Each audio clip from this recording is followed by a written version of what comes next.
بسم الله الرحمن الرحيم. مشاهدينا الأعزاء أيها الحفل الكريم، السلام عليكم ورحمة الله تعالى وبركاته، وأسعد الله صباحكم بكل خير. نحييكم من هنا من أرضية ميدان الشحانية لسباقات الهجنة العربية الأصيلة، حيث نستمر ونتواصل مع حضراتكم ضمن برنامج هذا السباق المحلي الخامس. هذا السباق المحلي الخامس من مرحلته الأولى. اليوم هو خاص بسن الجذاع، والموعد وبرنامجنا الصباحي هو عبارة عن إقامة 18 شوط.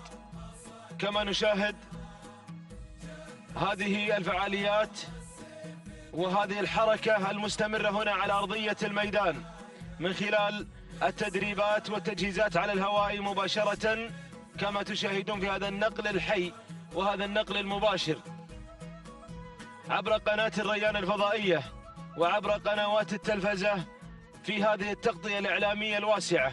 هذا هو الشوط الأول الرئيسي الخاص بالجذاع البكار. يستعد مشاهدينا الأعزاء للانطلاق وقوام هذا الشوط. 38 بكرة حاضرة ومتواجدة في هذا الشوط الأول الرئيسي، أقوى أشواط الجذاع في الفترة الصباحية وفي هذا السباق المحلي الخامس. أقوى أشواط الجذاع يستعد للانطلاق مشاهدينا الأعزاء بمشاركة كبيرة جدا من ملاك الهجن، من المضمرين، من الشعارات المرموقة والمعروفة التي صالت وجالت في كل الميادين. هدف كل الملاك اليوم انتزاع نقطة رئيسية صباحية تسجل في التاريخ لمالك هذا الشعار، يوم تاريخي للفائزين. وهكذا مشاهدينا الأعزاء ينطلق الشوط الأول، ينطلق الشوط الرئيسي. بسم الله وعلى بركة الله، بسم الله نبدأ وعليه نتوكل، ومنه سبحانه وتعالى نطلب التوفيق والسداد والنجاح. انطلق هذا الشوط بآمال الملاك، انطلق هذا الشوط بطموحات المضمرين، بتجهيزاتهم النهائية، بتضميرهم، باستعدادهم للمنافسة على انتزاع المراكز المتقدمة الأولى. وتشارك في هذا الشوط 38 بكرة اجذاع حاضرة ومتأهبة وجاهزة. نتمنى لهم جميعا التوفيق والناموس. مقدمة الشوط ومن تحتل المركز الأول وتنطلق مع كل هذه الأعداد المشاركة اليوم تحمل الرقم 37 متعبة على المركز الأول، تعود ملكيتها لصالح بن سعد بن سالم النابت مع المقدمة على صدارة الشوط. ننتقل إلى المركز الثاني، التلة على المركز الثاني، تتقدم التلة، تعود ملكيتها لفرج بن حمد بن علي البريس على المركز الثاني. دور المركز الثالث، وصلت وانطلقت الصيفي لسالم بن علي بن سعيد بن سفران مع المركز الثالث.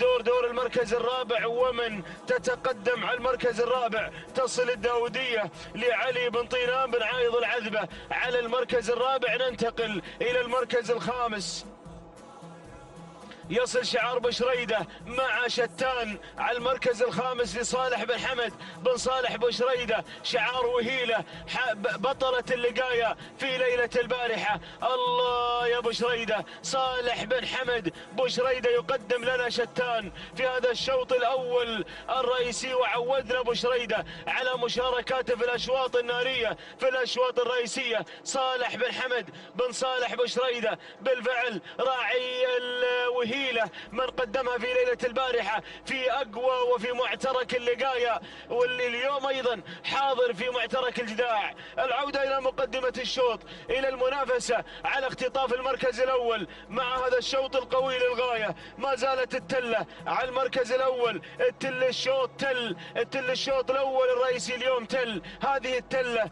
لفرج بن حمد بن علي آل بريس يقدم التلة على المركز الأول. الخوف يراعي التلة من الداودية، الخوف من الداودية اللي على المركز الثاني لعلي بن طيران بن عايض العذبة وخطيرة الداودية اللي على المركز الثاني، ومن دفعة واندفاعتها قوية للغاية. دور المركز الثالث، ومن تتقدم على المركز الثالث تصل الصيفي لسالم بن علي بن سعيد بن سفران يقدم الصيفي، وفهد بن علي بن سفران يتابع الصيفي في هذه الانطلاقة. دور المركز الرابع، شتان بوشريدة تتقدم لصالح بن حمد بوشريدة مع المركز الرابع. المركز الخامس، هجوم عنيف على المركز الخامس من قبل محبوبة، تعود ملكيتها لحمد بن سالم بن نعوف الغيلاني، ضيفة عانية من سلطنة عمان الشقيقة. مرحبا بضيوفنا الأعزاء، مرحبا بأهل السلطنة. وهذه المشاركة تنتقل إلى المركز الثالث، محبوبة اللي بتكون اليوم محبوبة عند مالكها ان فازت بهذا الشوط الأول الرئيسي، وبيكون لها وضع خاص أيضا في العزبة وفي كل شيء، وعند العمال وعند مالكها وعند أيضا محبين هذا الشعار بيكون لها وضع خاص ان فازت بالشوط الأول الرئيسي. العودة إلى مقدمة الشوط، إلى المركز الأول، التلة ما زالت على المركز الأول. هذا الشوط الأول الرئيسي، والشوط تل يراعي التلة، تل الشوط وجر الشوط يراعي التلة اللي على المركز الأول. فرج بن حمد بن علي آل بريس يقدم التلة على المركز الأول، ولكن وين بتروح من الداودية اللي ضاغطة التلة من البداية وهي تواصل ضغوطاتها على التلة وتبغي المركز الأول، تبغي تفتك المركز الأول وصدارة هذا الشوط. هذه الداودية مع المركز الثاني اللي علي بن طيران بن عايض العذبة، وأيضا المركزين الأول والثاني بينهم معركة طاحنة اليوم، بينهم منافسة حامية على اختطاف المركز الأول. المركز الثالث شتان بوشريدة اللي يتربص بالاثنين، يتربص بالثنتين. بوشريدة خطير للغاية، لا تامنونه، يراعي الداودية ويراعي التلة. ديروا بالكم من بوشريدة اللي على المركز الثالث، راعي مرموق، راعي متعب، راعي الأسماء الرئيسية. هذه شتان أخذت تقترب وتتقدم في المركز الثالث، يتابعها أحد أخطر الملاك صالح بن حمد بوشريدة. محبوبة بدلت المركز الثالث، غيرت محبوبة، خطفت المركز الثالث. محبوبة القادمة من السلطنة لحمد بن سالم بن نعوف الغيلاني مع المركز الثالث. عادت شتان مرة أخرى، عادت شتان ليعود معها صالح بن حمد بوشريدة راعي شتان. المركز الخامس يصل شعار بن جهويل. مرحبا بهذه الانطلاقة، أمواج، وصلت أمواج. محمد بن سالم بن محمد بن جهويل يتابعها حمد بن محمد بن مبارك بن جهويل. أمواج وهي صاحبة إنجازات في العام الماضي وفي هذا الموسم. هذه أمواج في رصيدها سيارات، نتمنى لها إن شاء الله التوفيق في هذا الموسم. أمواج بن جهويل واصلة وأيضا عائدة من إصابة، نتمنى لها التوفيق اليوم ولكل المشاركين. العودة إلى مقدمة الشوط، إلى المركز الأول التلة مع المركز الأول كيلوين يرعى التلة. والمركز الثاني تتقدم الداودية وبن طينان العذبة يقدم لنا الداودية. بوشريدة شردوا من بوشريدة يا مضمرين. بوشريدة واصل، شتان واصلة، أراها قادمة. أبو حمد إذا تمكنتم من الشرود اليوم ومن الشردة فروحوا، الباب مفتوح. بوشريدة قادم، شتان قادمة على المركز الثالث. نتمنى لك التوفيق يا أبو حمد يا راعي مرموق ولكل المشاركين. المركز الثالث هنا محبوبة الضيف العانية من السلطنة مع المركز الثالث حمد بن سالم بن نعوف الغيلاني. أمواج بن جهويل قادمة. الله يا سلام، أمواج تتسلل. أمواج تقترب من المركز الرابع. أمواج وعصاها قوس والانطلاق ذاتي. أيضا أرى قدوم زعزعة لخليفة بن خليفة بن عبد الله العطية قادم. وأيضا أرى القدوم من قبل رسا لعويضة بن بخيت بن هلال العذبة. وأيضا أرى الانطلاق والتقدم من قبل أبابيل خالد بن سالم بن فهيد الزبدان. ولكن نعود إلى مقدمة الشوط. ولع هذا الشوط، تل الشوط يا راعي التلة، 1200 متر، والتلة هي الأقرب للناموس. ما قصرت التلة منذ بداية هذا الشوط من البداية وهي على المركز الأول. ولكن الداودية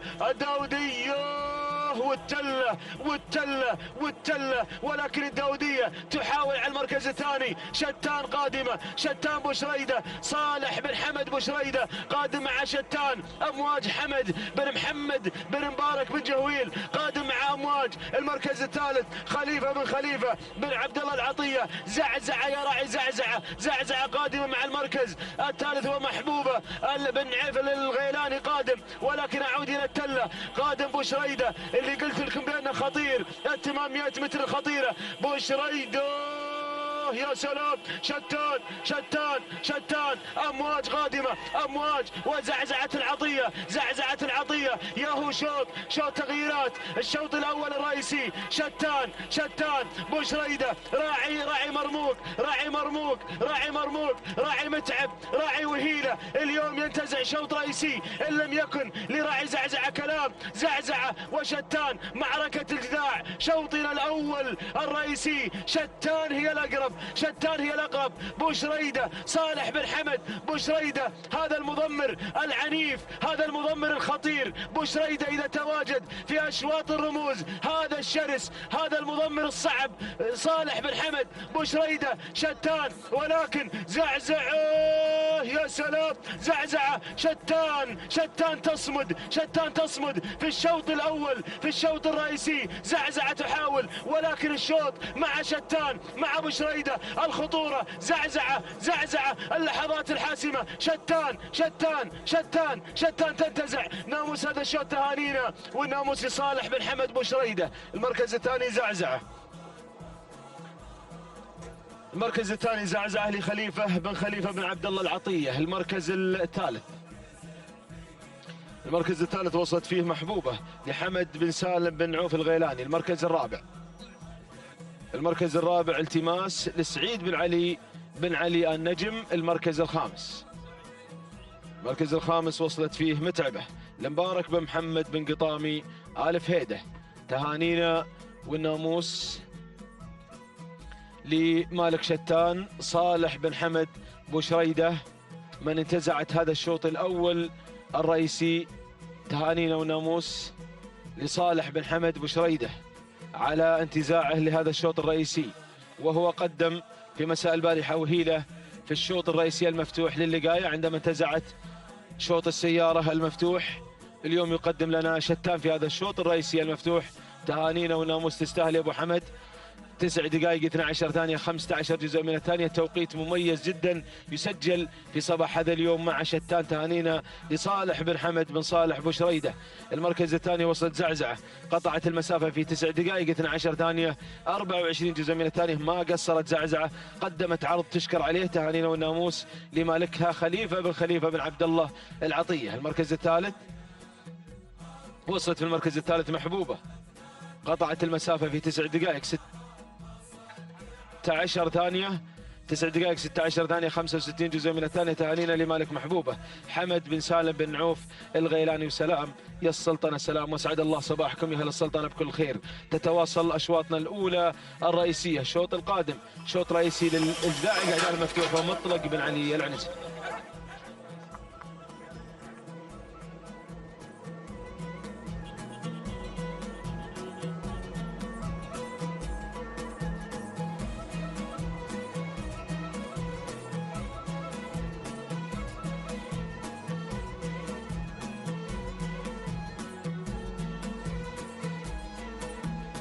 شكرا محمد بن بريك المري. أيها الإخوة المتابعون مشاهدينا الكرام في كل مكان، أسعد الله صباحكم جميعا بكل خير. أحييكم في هذا اليوم السبت 9 من نوفمبر 2019، اليوم الذي تنطلق فيه هجي أبناء القبائل في صباح هذا اليوم مع سن الجذاع من 6 كيلومترات، متمنين إن شاء الله للجميع التوفيق والناموس مع هذه الأصايل وهذه السبك اللي اندفعت في صبيحة هذا اليوم في محلنا الخامس على بركة الله. وقبل لحظات انطلق شوطنا الأول الرئيسي الخاص بالقعدان، طبعا 6 كيلومترات كما أسلفت مسافة وعمر الشوط. تهنئة خاصة لأبو شريدة الذي حقق ناموس الشوط الأول قبل لحظات، وانتزع الشوط الأول مع هتان أو شتان الفائزة بأول الأشواط الرئيسية في هذا اليوم. ننطلق مع هذا الشوط، نبحر مع المراكز الأولى، ننطلق مع الشعار شعار الإمبراطور على المركز الأول، وجابر بن ناصر بن عبد الله الطريبيل المري على المركز الأول على الصدارة، يقود الأسماء بشعار الإمبراطور على المركز الأول، وهذا هو مبعد. المركز الثاني شهاب الشعار عبد الهادي بن حمد بن ترحيب بن نايف الهاجري على المركز الثاني.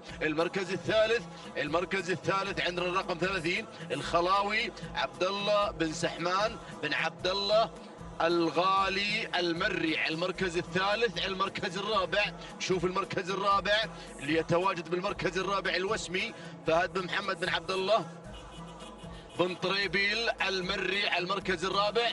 المركز الخامس شعار فاران على المركز الخامس، وقاصد عتيق بن فاران بن عتيق آل بريد المري. وهذه النتيجة الأولى متابعينا مشاهدينا الكرام، أول إعلان لهذه المجموعة التي انطلقت واندفعت في مسار الناموس. أول الأشواط الرئيسية اليوم مع محلينا الخامس في المرحلة الأولى، طبعا سن الصغار، سن الحقائق واللقاية انتهينا منها، واليوم مع سن الجذاع آخر أيام المرحلة الأولى من هذا المحلي الخامس. خلاص اقتربنا إن شاء الله من أشواط الرموز، لم يتبقى أمامنا في هذا السن إلا أن نلتقي إن شاء الله في سباق المؤسس الذي سينطلق إن شاء الله في 30 من نوفمبر هذا الشهر. وبالتوفيق للجميع إن شاء الله، بالتوفيق لكل عشاق الأصالة، لكل محبيها. نعود إلى مجريات الشوط، نعود إلى بن نايف اللي غير المراكز. انطلق مع شهاب يلا يا أبو شهاب، يلا يا أبو شهاب. عبد الهادي بن حمد بن ترحيب بن نايفة على المركز الأول على الصدارة، يقود الأسماء بن طريبيل والإمبراطور حاضر مع هذه الانطلاقات الصباحية. يحرص الإمبراطور دائم على خوض معارك الأشواط الرئيسية، يحرص أيضا دائما على خطف أحد الأشواط الرئيسية، لكن الموقف خطير. وجود بن نايفة يشكل خطر يا الإمبراطور. على المركز الثاني هناك كما اسلفت مبعد بشعار الامبراطور، وجابر بن ناصر بن عبد الله الطريبيل المري على المركز الثاني. المركز الثالث نشوف المركز الثالث الخلاوي عبد الله بن سحمان بن عبد الله الغالي المري على المركز الثالث. نقلة أخرى إلى المركز الرابع، بنشوف عندنا تغيير ولا لا. المركز الرابع الوسمي فهد بن محمد بن عبد الله بن طريبيل المري على المركز الرابع. المركز الخامس نعم بالفعل غير شعار السبيعي.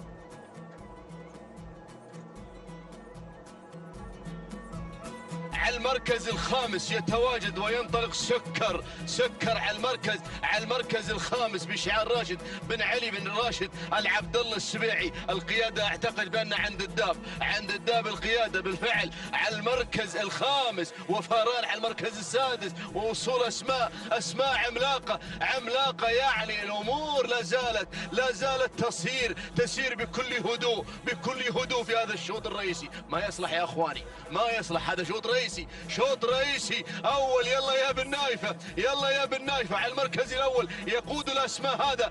هذا شاب. يلا يا راعي شاب على المركز الاول. وين الموقع؟ تعدينا لوحة 3 ولا لا؟ عند لوحة 3 كيلو تقريبا، يعني عند لوحة 3 كيلومترات، ولكن القيادة مع شهاب على المركز الأول. عبد الهادي بن حمد بن ترحيب بن نايفة الهاجري على المركز الأول يقود الأسماء. هذا القعود اللي يتصدر الموقف والمشهد في هذا المسار. المركز الثاني الخلاوي، يرى الخلاوي عبد الله بن سحمان بن عبد الله الغالي المري على المركز الثاني. المركز الثالث مبعد لجابر بن ناصر بن عبد الله الطريبيل المري على المركز الثالث. الامبراطور يتواجد في هذا المسار. احد ممثلي ميدان الشحانية في بطولة كأس الخليج في الكويت ان شاء الله في 20 من هذا الشهر. محمد بن قريع المري الامبراطور سوف يشارك ايضا مشاركة مع اخوانه هناك في كأس الخليج. نتمنى التوفيق ان شاء الله للهجن القطرية ان تحقق الرموز الذهبية في هذه البطولة التي ستقام ان شاء الله في دولة الكويت. المركز الثالث الخلاوي راحوا يا راعي الخلاوي على المركز الثالث. الخلاوي عبد الله بن سحمان بن عبد الله الغالي المري. المركز الرابع اول اعلان، اول نداء للحنيش عبد الله بن عميران بن بجاش بن عايض الفهيدة المري. المركز الخامس هنا الوسمي فهد بن محمد بن عبد الله بن طريبيل المري، وفاران يتدخل. يا سلام حاذور القمرة قادم سندبادي قطر المتجول دائما مع حاذور وحذاري من حاذور محمد بن صالح بن حمد القمر النابت، ويصل ينطلق على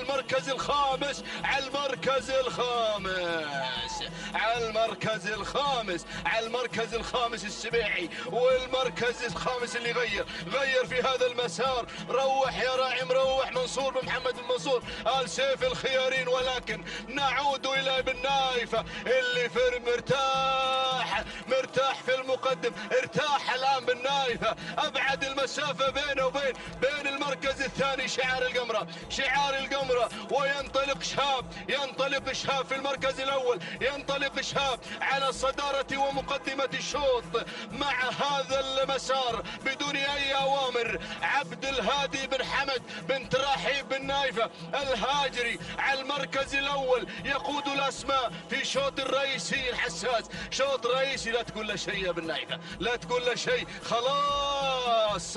المركز الاول يقود الاسماء بدون اي اوامر. ينطلق بالمركز الاول شاب عبد الهادي بن حمد بن تراحيب بن نايفة الهاجري. جود مورنينج يا بن نايفة، صباح الناموس، صباح ولا اروع لبن نايفة وانجاله الكرام على تحقيق حقيقي شهاب ناموس هذا الشوط. تهانينا والناموس بدون اي اوامر، عصاته راق دوامنا مع هذا المسار في الشوط الرئيسي الاول. تهانينا والناموس لمالك شهاب عبد الهادي بن حمد بن ترحيب بن نايفه الهاجري. تهانينا والناموس. المركز الثاني حاذور محمد بن صالح بن حمد آل قمر النابت. المركز الثالث مروحة على المركز الثالث منصور بن محمد بن منصور آل سيف الخيارين. المركز الرابع سكر على المركز الرابع راشد بن عبد بن علي بن راشد العبد الله السبيعي. المركز الخامس قاصد عتيق بن فران بن عتيق آل بريد المري. على المركز الخامس تهانينا والناموس. متابعينا مشاهدينا الكرام، لمالك شهاب الفائز في أول الأشواط الرئيسية المفتوحة في هذا اليوم عبد الهادي بن حمد بن ترحيب بن نايفة الهاجري. الاستعداد الأخير في المحلي الخامس. يبدو أن الأمور تمام يا بن نايفة، يبدو أن الأمور تمام، وشهاب يحقق ناموس هذا الشوط. توقيته مميز مع هذا الفوز المستحق. تهانينا والناموس. 9 دقائق 8 ثواني 46 جزء من الثانية. تهانينا والناموس لمالك شهاب عبد الهادي بن حمد بن ترحيب بن نايفة الهاجري على هذا الفوز بدون أوامر بدون تعليمات. تهانينا والناموس. المركز الثاني شعار سندباد قطر يحقق ناموس المركز الثاني. هذا هو حاذور محمد بن صالح بن حمد آل قمر النابت. التوقيت الزمني كما تتابعون على الهواء مباشرة 9 دقائق 17 ثانية جزء واحد من الثانية. تهانينا والناموس لسندباد قطر. المركز الثالث مروح بشعار صائد الرموز منصور بن محمد بن منصور آل سيف الخيارين. 9 دقائق 21 ثانية 61 جزء من الثانية. تهانينا والناموس. تهنئة لغانم داعمي ومالك هذا الشعار الكبير. تهانينا والناموس للجميع.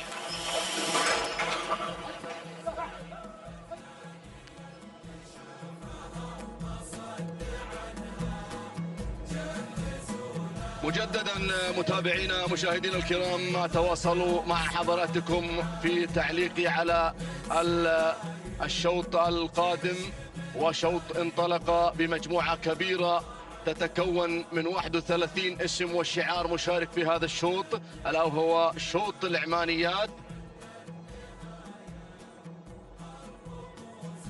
شوط العمانيات الرئيسي الذي انطلق قبل لحظات مع هذا المسار ومع هذه الشعارات. هذه هجن الدار التي انطلقت واندفعت، والتي يهتم المالك القطري لأيضا هذا النوع من هذه السلالات العمانيات الأصايل. نتمنى التوفيق للجميع إن شاء الله. شوط رئيسي ينطلق ويندفع، وهذه المجموعة الكبيرة التي انطلقت واندفعت في مسار ال6 كيلومترات مباشرة إلى المراكز الخمسة الأولى، بادئين مع من يحتل المركز الأول شعار هزاع بن عجلان بن مبارك الهاجري على المركز الأول على صدارة ومقدمة الشوط يقود الأسماء. المركز الثاني عندنا رقم 22 ينطلق، وهذه نواميس محمد بن صالح بن محمد بن مانعة المري.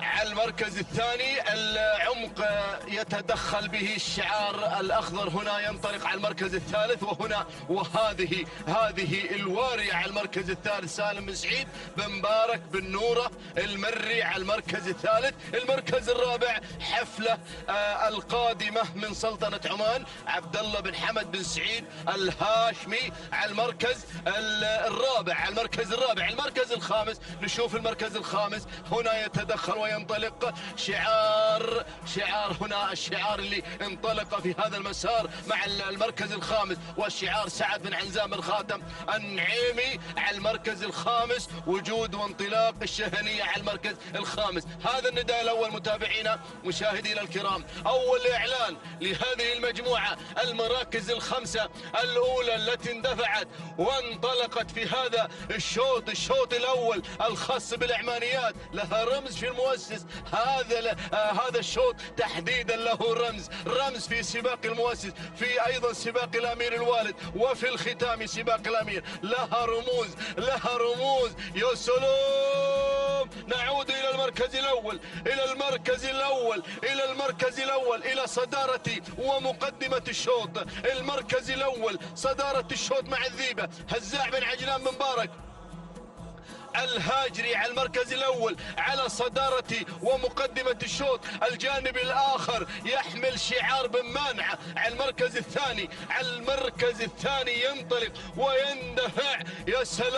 يا سلام على المركز الثاني نواميس وابو صالح يتواجد، محمد بن صالح بن محمد بن مانعة المري على المركز الثاني، الوارية على المركز الثالث، سالم بن سعيد بن مبارك بن نورة المري على المركز الثالث، عليه الرقم واحد تنطلق بالمركز الثالث. المركز الرابع شموخ على المركز الرابع، عبد الله بن سعيد بن تركي آل بحيح المري، أول إعلان لهذا الاسم، عليه الرقم 6 وشعار من شعارات هنا عبد الله بن سعيد بن تركي آل بحيح المري على المركز الرابع. المركز الخامس حفلة القادمة من سلطنة عمان بشعار عبد الله بن حمد بن سعيد الهاشمي على المركز الخامس. المركز السادس خلونا نعلن شعار المطوع يصل مع سبق راشد بن بخيت بن علي بن مقارح على المركز السادس. شعار الماضي والحاضر على المركز السادس، شعار المطوع مرحبا به وبشعاره. هذه النتيجة المبدئية لهذا الشوط. 3 كيلومترات عندنا، هذه لوحة الإعلان، لوحة 3 كيلومترات راحت وتبقى نصف المسافة يا أخواني، نصف مسافة الشوط مع هذا المسار. الإعمانيات الأصايل هجن الدار، يا سلام إشراقة الشمس هذا اليوم، يا سلام رقص شحاني مع الإعمانيات الأصايل. نتمنى التوفيق للجميع. نعود إلى المركز الخامس.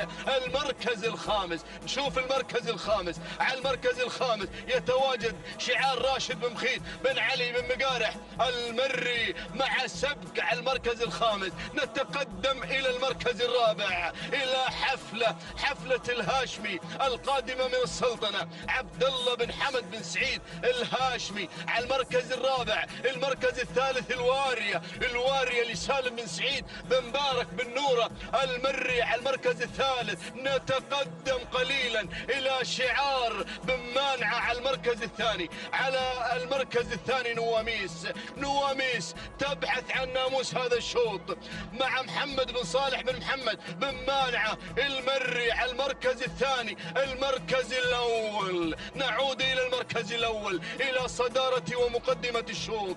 من يقود الأسماء؟ شعار هزاع بن عجلان بن مبارك الهاجري مع الذيبة على المركز الأول على صدارة ومقدمة الشوط. يا سلام، هذا النداء الثاني تقريبا من نداءاتي في هذا الشوط مع هذا المسار، مع الستة كيلومترات مسافة رئيسية لسن الجذاع. خلاص هذه المسافة الرئيسية لهذا سن الجذاع. الله، 2 كيلومترات عن خط النهاية، عن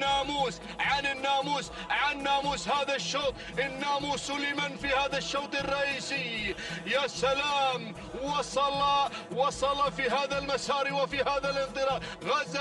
غزا شعار بن مقارح في هذا الشوط، ويتدخل وينطلق أيضا شعار حمد بن سالم بن علي بن جهويل على المركز الخامس. بدأت الأسماء بالظهور، الشعارات العملاقة عملاقة، كلها والله شعارات عملاقة في هذا الشوط، كلها شعارات عملاقة لها تاريخ. وشعار السيلية أراه يتدخل من الجانب الآخر، كما أرى شعار ملك السيوف ناصر بن عبد الله المسند أيضا يتدخل ويظهر في هذا المساء. لكن بالنورة لا يروح بالنورة يا أخواني، الوارية الوارية الوارية الوارية على المركز الأول سالم بن سعيد بن مبارك بن نورة المري على المركز الأول على الصدارة والمقدمة، على الصدارة ومقدمة الشوط. الهاجري على المركز الثاني، وصل أيضا الهاشمي، تحرك الهاشمي، أبناء السلطنة أبناء السلطنة. يا سلام على المركز الثالث، المركز الرابع شموخ عبد الله بن سعيد بن تركي آل بحيح المري على المركز الخامس. وصل شعار ملك السيوف، ملك السيوف مع أزمير ناصر بن عبد الله بن أحمد بن عبد الله المسند، يقودها البروفيسور محمود الوهيبي على المركز الخامس. يا سلام شعار ملك السيوف، لكن أيضا اسم يتدخل، شعار بن جبران، شعار بن جبران مع ريمة. وصل الكبار، وصل الكبار في هذا المسار، وصل الكبار. أيضا يتدخل شعار حسين بن مانع بودواس العجمي على المركز الثالث، على المركز الثالث مع لهيب القادم من الكويت، القادم من الكويت. ملك السيوف على المركز الرابع، بن جهويل على المركز الخامس. ولكن القيادة مع بن جبران في شوط العمانيات الرئيسي. يا سلام يا سلام، أزمير ملك السيوف على المركز الثاني، ناصر المسند. ولكن القيادة مع دي ريمة بن جبران على المركز الأول، ريمة بن جبران. يا سلام يا سلام، بن جبران على المركز الأول مع صدارة ومقدمة الشوط عبد المحسن بن سالم بن جابر الجربوعي المري على المركز الأول على الصدارة. جود مورنينج يا بن جبران، تهانينا والناموس على فوز ريمة بالمركز الأول وحصولها على شوط العمانيات. تهانينا والناموس. المركز الثاني شعاري ملك السيوف ناصر بن عبد الله المسند مع أزمير. المركز الثالث شموخ عبد الله بن سعيد بن تركي آل بحيح المري. المركز الرابع لهيب على المركز الرابع، حسين بن مانع بن دواس العجمي. المركز الخامس سجا لمحمد بن سالم بن محمد بن مخيت المري. تهانينا والناموس متابعينا مشاهدينا الكرام لمالك ريمة بن جبران الذي حقق الناموس مع ريمة في شوط العمانيات الرئيسي. تهانينا والناموس. ريمة تنتزع هذا الناموس بكل استحقاق مع وصولها إلى خط النهاية، معلنة الفوز بأول أشواط العمانيات في هذا الصباح. 9 دقائق 20 ثانية، 5 أجزاء من الثانية. تهانينا والناموس لمالك ريمة عبد المحسن بن سالم بن جابر الجربوعي المري. تهانينا والناموس. المركز الثاني أزمير بشعار ملك السيوف ناصر بن عبد الله بن أحمد بن عبد الله المسند. 9 دقائق 22 ثانية، 26 جزء من الثانية. تهانينا والناموس لناصر بن عبد الله المسند. تهنئة للبروفيسور محمود بن محمد الوهيبي. تهانينا والناموس. المركز الثالث التوقيت الزمني 9 دقائق 22 ثانية، 67 جزء من الثانية. هذه شموخ لعبد الله بن سعيد بن تركي آل بحيح المري. تهانينا والناموس. التوقيت الأفضل مع انتهاء ثالث أشواط الفترة الصباحية، التوقيت الأفضل مع شاب بشعار بن نايفة هو التوقيت الأفضل مع صاحب الشوط الرئيسي الأول الخاص بالقعدان. تهانينا والناموس للجميع. بسم الله الرحمن الرحيم، وعلى بركة الله دائما وابدا نستعين. متابعينا مشاهدينا الكرام في كل مكان وزمان، أسعد الله مساكم وجميع أوقاتكم بكل خير، أسعد الله صباحكم بكل خير. أحييكم بتحية الإسلام، فسلام من الله عليكم ورحمته تعالى وبركاته. ينطلق شوطنا الرابع للإجداع القعدان، ومن مسافة 6 كيلومترات شوط خاص للقعدان. الأعمانيات الإجداع على بركة الله وتوفيقه. انطلقت هذه الأسماء، اندفعت هذه الشعارات لتزين أرضية هذا الميدان. أتقدم مباشرة مع المركز الأول، البداية والصدارة. من يتقدم وينطلق مع المركز الأول؟ صوغان مع المركز الأول، صباح بن ربيعة بن صباح الكواري. من يقدم لنا؟ صوغان على أول المراكز. ثاني التحديات مقدام مع المركز الثاني، مقدام على ثاني المراكز. حمد بن علي بن عبد الهادي الشهواني يقدم لنا مقدام على ثاني التحديات. المركز الثالث يتقدم مصيحان عبيد بن صالح بن بريك بن عجيان، يصل مع المركز الثالث مقدما لنا مصيحان على ثالث المراكز. المركز الرابع، رابع المراكز، رابع الأسماء، ينطلق شعار المسند، يتقدم شعار المسند على رابع التحديات مقدما لنا في هذه اللحظات شيحان ناصر بن عبد الله بن احمد بن عبد الله المسند. يقدم لنا شيحان على رابع المراكز. المركز الخامس، خامس المراكز، يصل في هذه اللحظات شاهين مع المركز الخامس بشعار فاران بن عتيق بن محمد بن قريع المري، يصل مع المركز الخامس مقدما لنا شاهين. ولكن التغيير من قبل الشامخ، خميس بن محمد بن خميس بن عويضة المريخي يقدم لنا الشامخ في هذه اللحظات. هكذا كانت النتيجة متابعينا مشاهدينا الكرام للخمسة المراكز المتقدمة. أعود مع المركز الأول، أعود مع البداية، أعود مع صوغان مع المركز الأول. صباح بن ربيعة بن صباح بن سعيد الكواري يقدم لنا صوغان على أول الأسماء. ثاني المراكز، ثاني التحديات، شيحان مع المركز الثاني. ناصر بن عبد الله بن أحمد بن عبد الله المسند يقدم لنا شيحان على ثاني المراكز. يقدم لنا شيحان محمود الوهيبي البروفيسور في التضمير يتقدم مع شيحان. المركز الثالث يصل في هذه اللحظات الشامخ مع المركز الثالث. خميس بن محمد بن خميس بن عويض المريخي يصل في هذه اللحظات مع المركز الثالث. يفرق الصفوف وينطلق إلى المركز الأول، ينطلق إلى الصدارة. المركز الرابع يتقدم مقدام حمد بن علي بن عبد الهادي الشهواني يقدم لنا مقدام على رابع المراكز. المركز الخامس مصيحان عبيد بن صالح بن بريك بن عجيان يصل ويتقدم مع مصيحان على خامس الأسماء. ويتقدم في هذه اللحظات سراب حمد بن نوار بن دخيل الله العتيبي.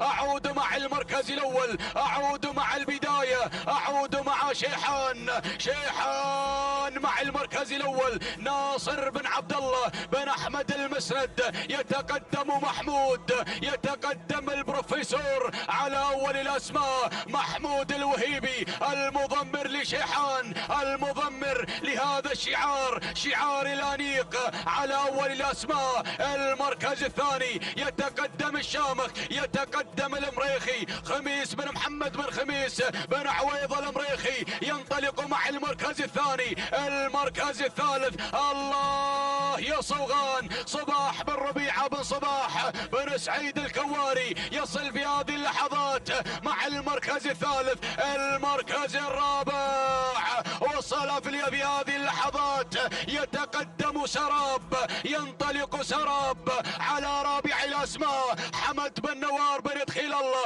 العتيبي يقدم لنا سراب على رابع الأسماء. الله يا سراب. المركز الخامس ظبيان مع المركز الخامس. عبد الهادي بن محسن بن راشد الشهواني يتقدم مع المركز الخامس. يقدم لنا ظبيان على خامس الأسماء. أعود مع شعار الأنيق، أعود مع شعار ناصر، أعود مع شعار المسند. الله يا شيحان.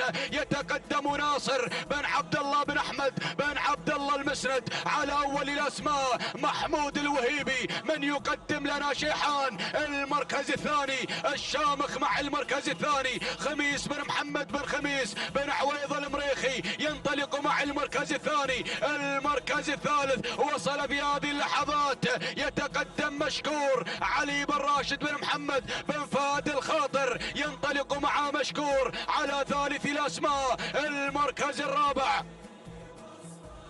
ضروري مع المركز الرابع حمد بن راشد بن حمد آل بحيح المري. مخامس المراكز يصل شعار في هذه اللحظات شعار ابو السيقان حسين بن علي بن حسين ابو السيقان المري يقدم لنا عون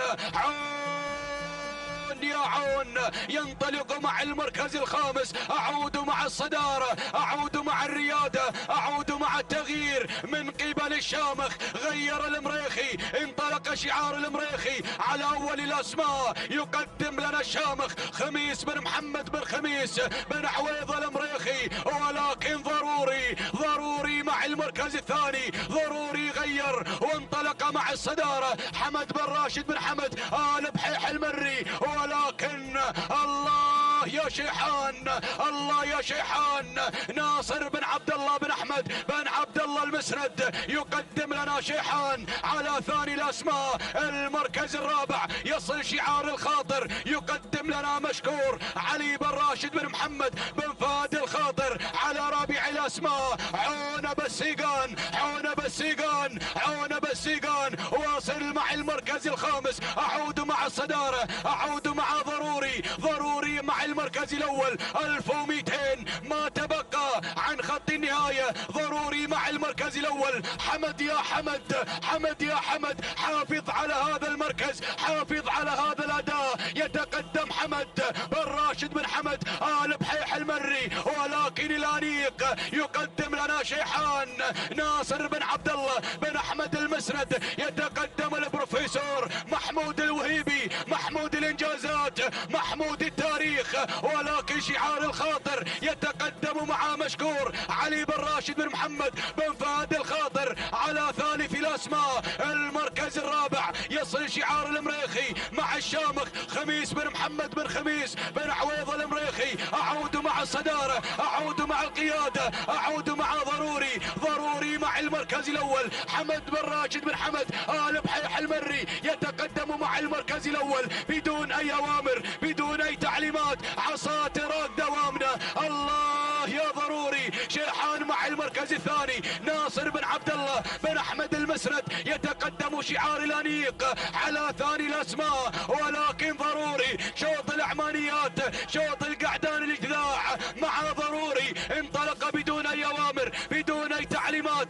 عصا ببطانه. وصل شيحان، وصل شيحان، وصل شيحان. ناصر بن عبد الله المسند يقدم لنا شيحان، ولكن ضروري انطلق مع الصدارة، انطلق مع الفوز، انطلق مع الانتصار. سلام يا ضروري، سلام. حمد بن راشد بن حمد آل بحيح المري من قدم لنا ضروري، من اختطف هذا الشوط، شوط العمانيات مع ضروري، مع شعار حمد بن راشد بن حمد آل بحيح المري. تهانينا والناموس المركز الثاني.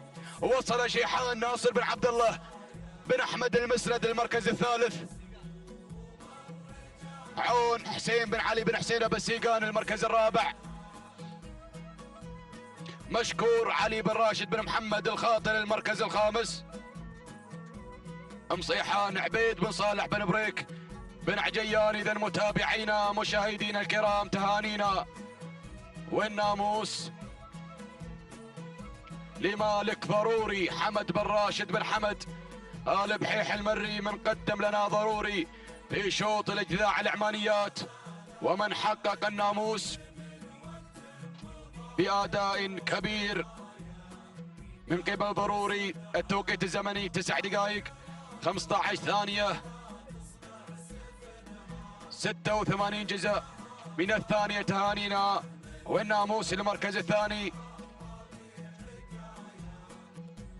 ثاني الاسماء وصل شيحان ناصر بن عبد الله بن احمد المسند 9 دقائق 17 ثانية 88 جزء من الثانية. تهانينا والناموس المركز الثالث.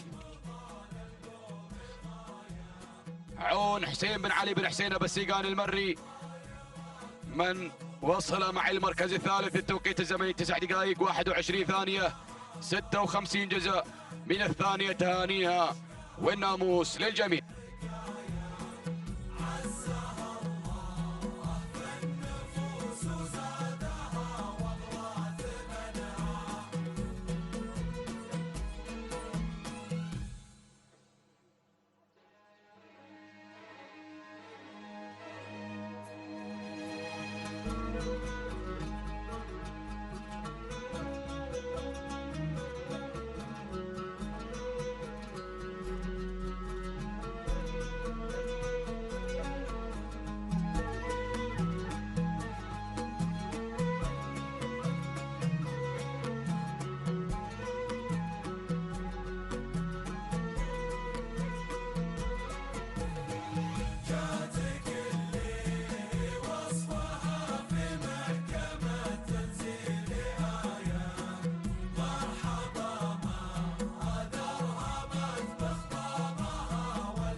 بسم الله الرحمن الرحيم.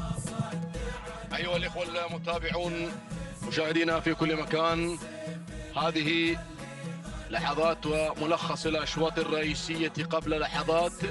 وكان الشعار بشريدة حاضرا مع شتان منتزعا وفائزا بأول الأشواط الرئيسية. تهانينا والناموس لصالح بن حمد بن صالح بشريدة على فوز شتان بالمركز الأول في شوطنا الرئيسي الأول. وحضر شهاب بشعار عبد الهادي بن حمد بن ترحيب بن نايفة الهاجري محققا وفائزا بأول الأشواط الرئيسية الأولى المفتوحة مع هذا الصباح، منتزعا المركز الأول بدون أي أوامر وعصاته ببطانة في هذا الشوط الرئيسي. تهانينا لبن نايفة وأنجاله الكرام على فوز شهاب بالمركز الأول، وانتظروا هذا الاسم في سباق المؤسس في الشوط الرئيسي المفتوح. شوط العمانيات قبل لحظات كانت ريمة حاضرة في شوطنا الأول الخاص بالعمانيات. طبعا عبد المحسن بن سالم بن جابر الجربوعي شعار بن جبران الفائز مع ريمة في هذا الصباح في شوط العمانيات. هجن الدار حققت ريمة ناموسا أهدته لشعار بن جبران. تهانينا والناموس، وكان ناموسا مستحقا مع الشعار بن جبران في شوط العمانيات. تهانينا والناموس.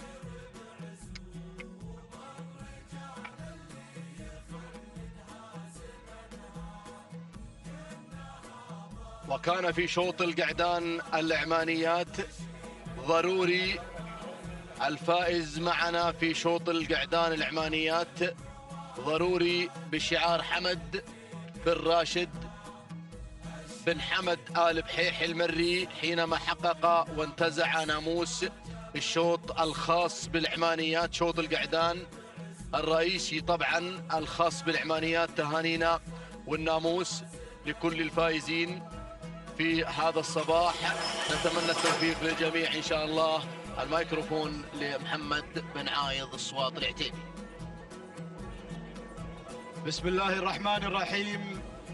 بسم الله نبدأ وبه نستعين ومنه دوما نطلب التوفيق والسداد والنجاح. مشاهدينا الكرام متابعينا في كل مكان، أسعد الله صباحكم بكل خير وبركة. نرحب بكم في هذا الصباح وانطلاقات ميدان التحدي الخاصة بسن الإجداع في منافسات ال6 كيلومترات، في أول انطلاقات ال6 كيلومترات في هذا الموسم وهذا المحلي الخامس. على بركة الله مشاهدينا الكرام، ينطلق خامس الأشواط، شوط خاص بالإبكار. نتابع هذه الأسماء وهذه الشعارات المتواجدة والمنطلقة والباحثة عن الفوز والانتصار. أبدأ بالبداية، أتابع أول المراكز سمحة ناصر بالصباح بالسيف. الماجد النعيمي يقدم سمحة على البداية والصدارة، بينما أتابع ثاني الأسماء وصول من معزة محمد بن علي بن حمد آل بريص المري يتقدم مع ثاني الأسماء، بينما أتابع القادمة متعبة مع ثالث المراكز صالح بن حمد القمرة يقدم متعبة شعار السندباد. بينما من الجانب الآخر هناك تكريم تصل، تكريم تغير إلى ثالث المراكز بشعار علي بن حمد بن علي العطية تتقدم تكريم. بينما أتابع خامس الأسماء، أتابع الشعارات القادمة والمتواجدة في هذا الشوط. هناك أمواج سالم بن حمد بن سالم النابت المري، ولكن الاسم القادم من يتدخل من الجانب الآخر يتسلل بدوره من مركز إلى مركز.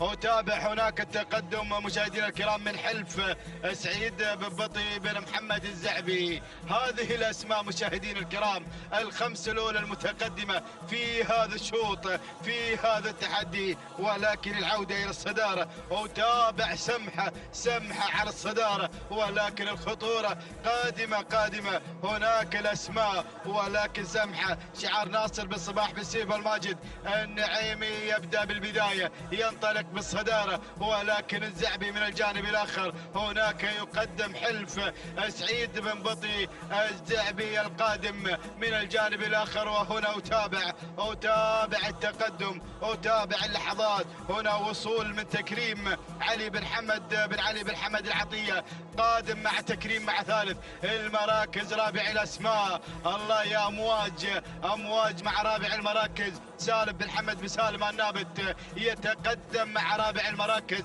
خامس الأسماء، هنا الأسماء القادمة. أتابع أيضا تقدم وانطلاق من الريام سعد بن سالم بن محمد النابت المري. وهنا تواجد من معزة محمد بن علي بن حمد آل بريص المري قادم مع معزة. هذه التحديات، هذه الأسماء المتواجدة والمنطلقة في هذا الشوط، ولكن هناك أسماء، هناك شعارات لم يحن وقت دخولها نتابعها في هذا الشوط. يحمل لنا أسماء قوية ولامعة، ولكن أعود مع البداية، أعود مع الصدارة. أتابع تكريم تغير، تنطلق مشاهدينا الكرام مع أول المراكز. علي بن حمد العطية يتقدم مع تكريم، ولكن هنا تعود سمحة ناصر بالصباح بالسيف.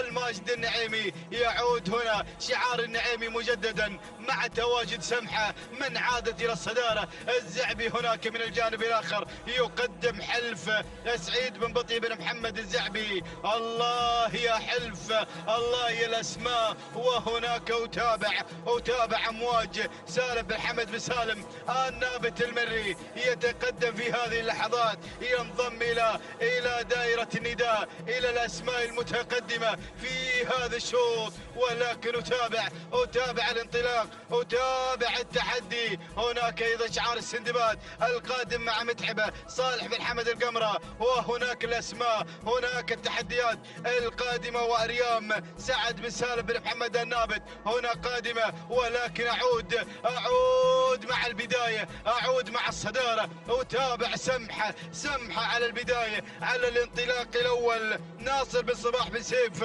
الماجد النعيمي مع البداية يقود هذه الأسماء المشاركة منذ الانطلاق وسمحة هنا في القيادة في هذا المسار الأول. هناك من الجانب الآخر يتابع حلف سعيد بن بطي بن محمد الزعبي القادم مع حلف وشعار العطية يتقدم في هذه اللحظات، يقدم تكريم علي بن حمد بن علي بن حمد العطية، يتقدم مع ثالث المراكز رابع الأسماء وصول من أريام سعد بن سالم بن محمد النابت المري، وهناك أتابع خامسا وصول من أمواج سالم بن حمد بن سالم النابت المري. الله يا الأسماء، الله الله الله، ولكن الأمور ما زالت مع سمحة، ما زالت مع سمحة. الله يسمح دروبك يا سمحة. هنا على البداية على الصدارة ناصر بن صباح بن سيف الماجد النعيمي ينطلق بالبداية، ينطلق بالصدارة، يقدم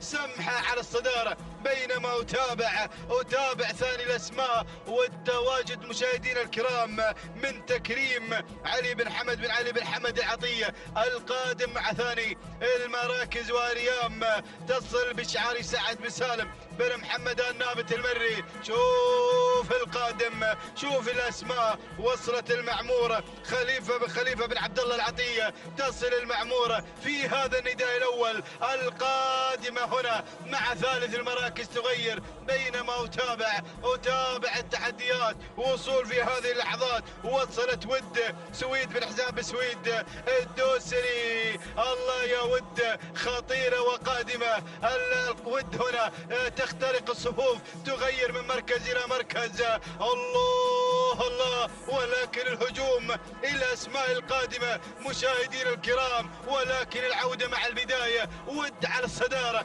ود على مقدمة الشوط بشعار سويد بن حزام بن سويد المسعري الدوسري، تغير مع أول المراكز، تنطلق بناموس هذا الشوط. ود على مقدمة الشوط بمتابعة بجبران من تتقدم على البداية وعلى الصدارة المعمورة مع ثاني المراكز خليفة بن عبد الله العطية، تتقدم مع ثاني الأسماء. ولكن شوف الأسماء، وصلت صيت تصل مع ثالث المراكز صالح بن سعيد بن راشد الجربوع المري، ووصول في هذه اللحظات من سليل فهد بن علي بن حامد بن جابر العذبة قادم.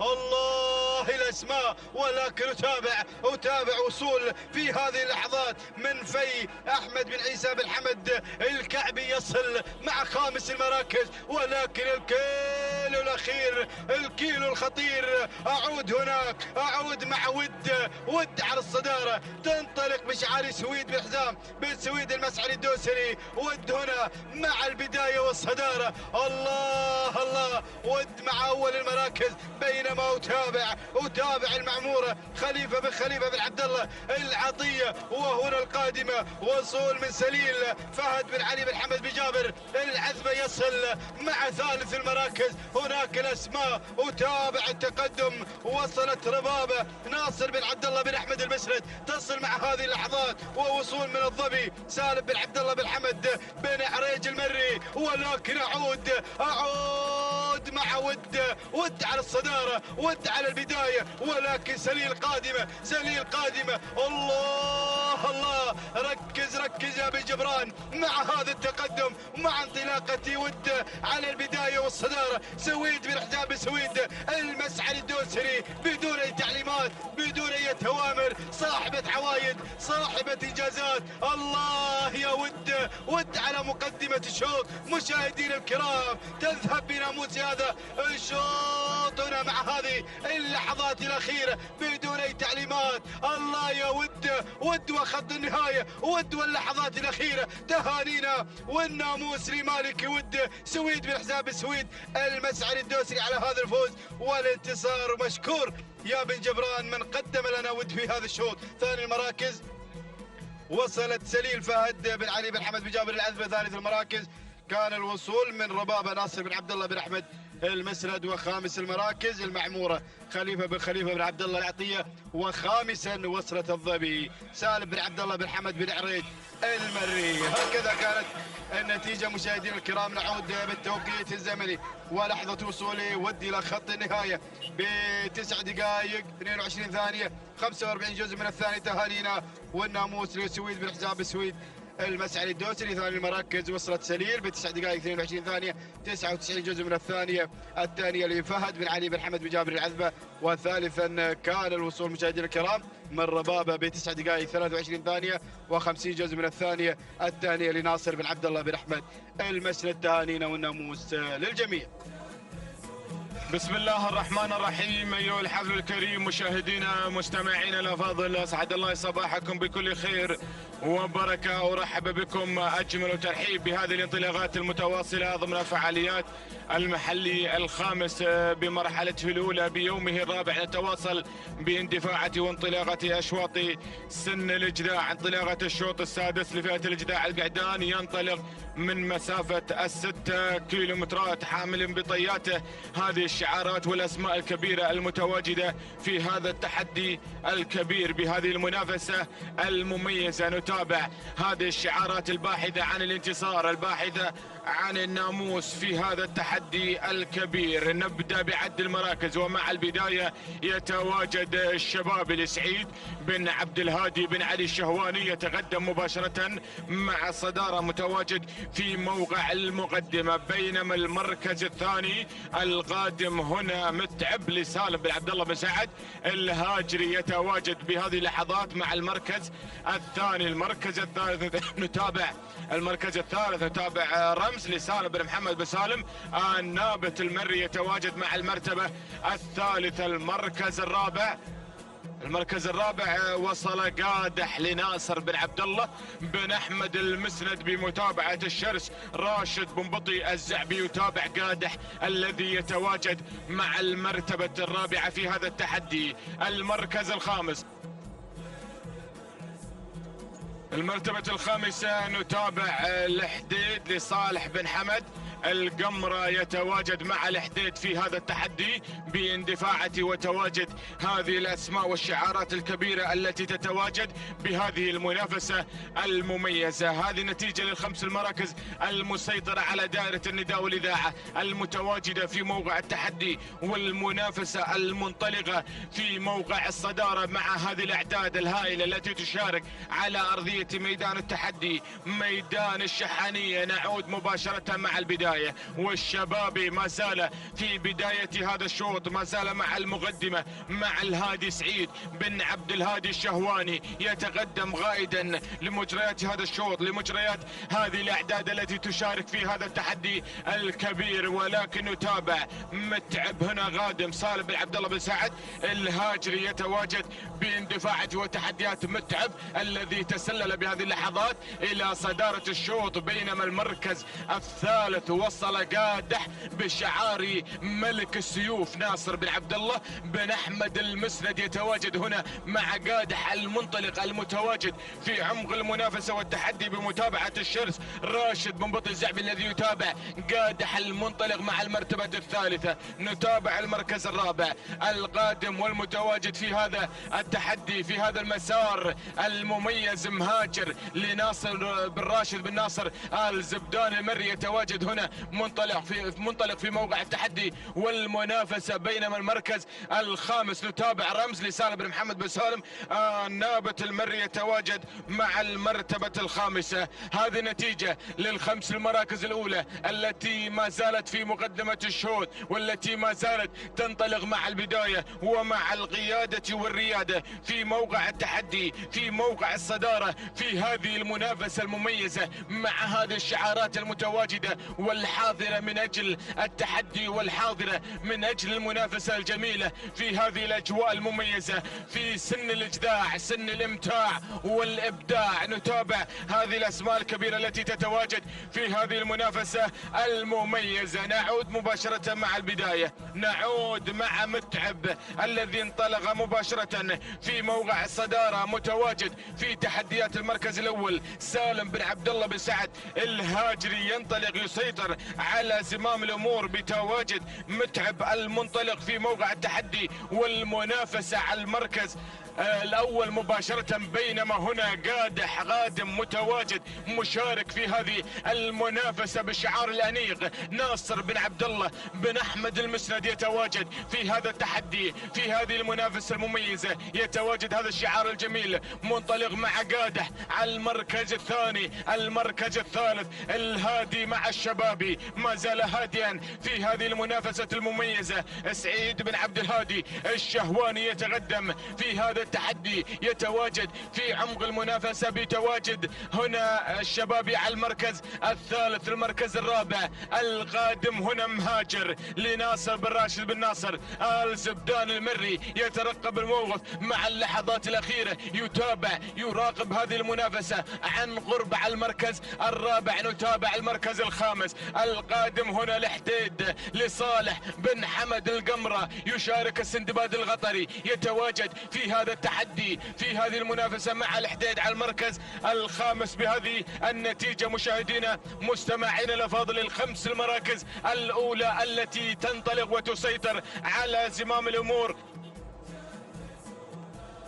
في هذا التحدي المميز مع هذه الشعارات الجميلة التي تشارك في هذا التحدي الكبير. نتابع المنافسة، نتابع معركة هذا الشوط في مشاركة هذا التحدي الكبير. نتابع متعب وقادح والشبابي وايضا مهاجر وايضا الحديد وايضا هنا عز الجيش، مشاركة مميزة مع هذه الشعارات الكبيرة والعملاقة التي دائما تتواجد في هذه المنافسات مميزة. 6 مراكز تتنافس في موقع واحد من اجل التحدي، من اجل المنافسة المشرفة في هذا التحدي الكبير، بهذه المنافسة الجميلة مع هذه الشعارات التي تزين ارضية ميدان الشحانية. ولكن الهاجري ما زال مع البداية، يود ان يهاجر بهذا الناموس وبهذا الانتصار المميز. متعب على الصدارة، ينطلق بصدارة هذا الشوط بقيادة سالم بن عبد الله بن سعد الهاجري في اول المراكز، يسيطر على زمام الامور. ولكن الشبابي سعيد بن عبد الهادي الشهواني غادم في هذا التحدي. بهذه اللحظات يتقدم الهادي على المركز الثاني، ولكن عز الجيش غادم مع مرزوق بن راشد بن عبد الله الزعبي. وصل بأول نداء مباشرة الى موقع التحدي والمنافسة بهذه المشاركة المميزة. ولكن نتابع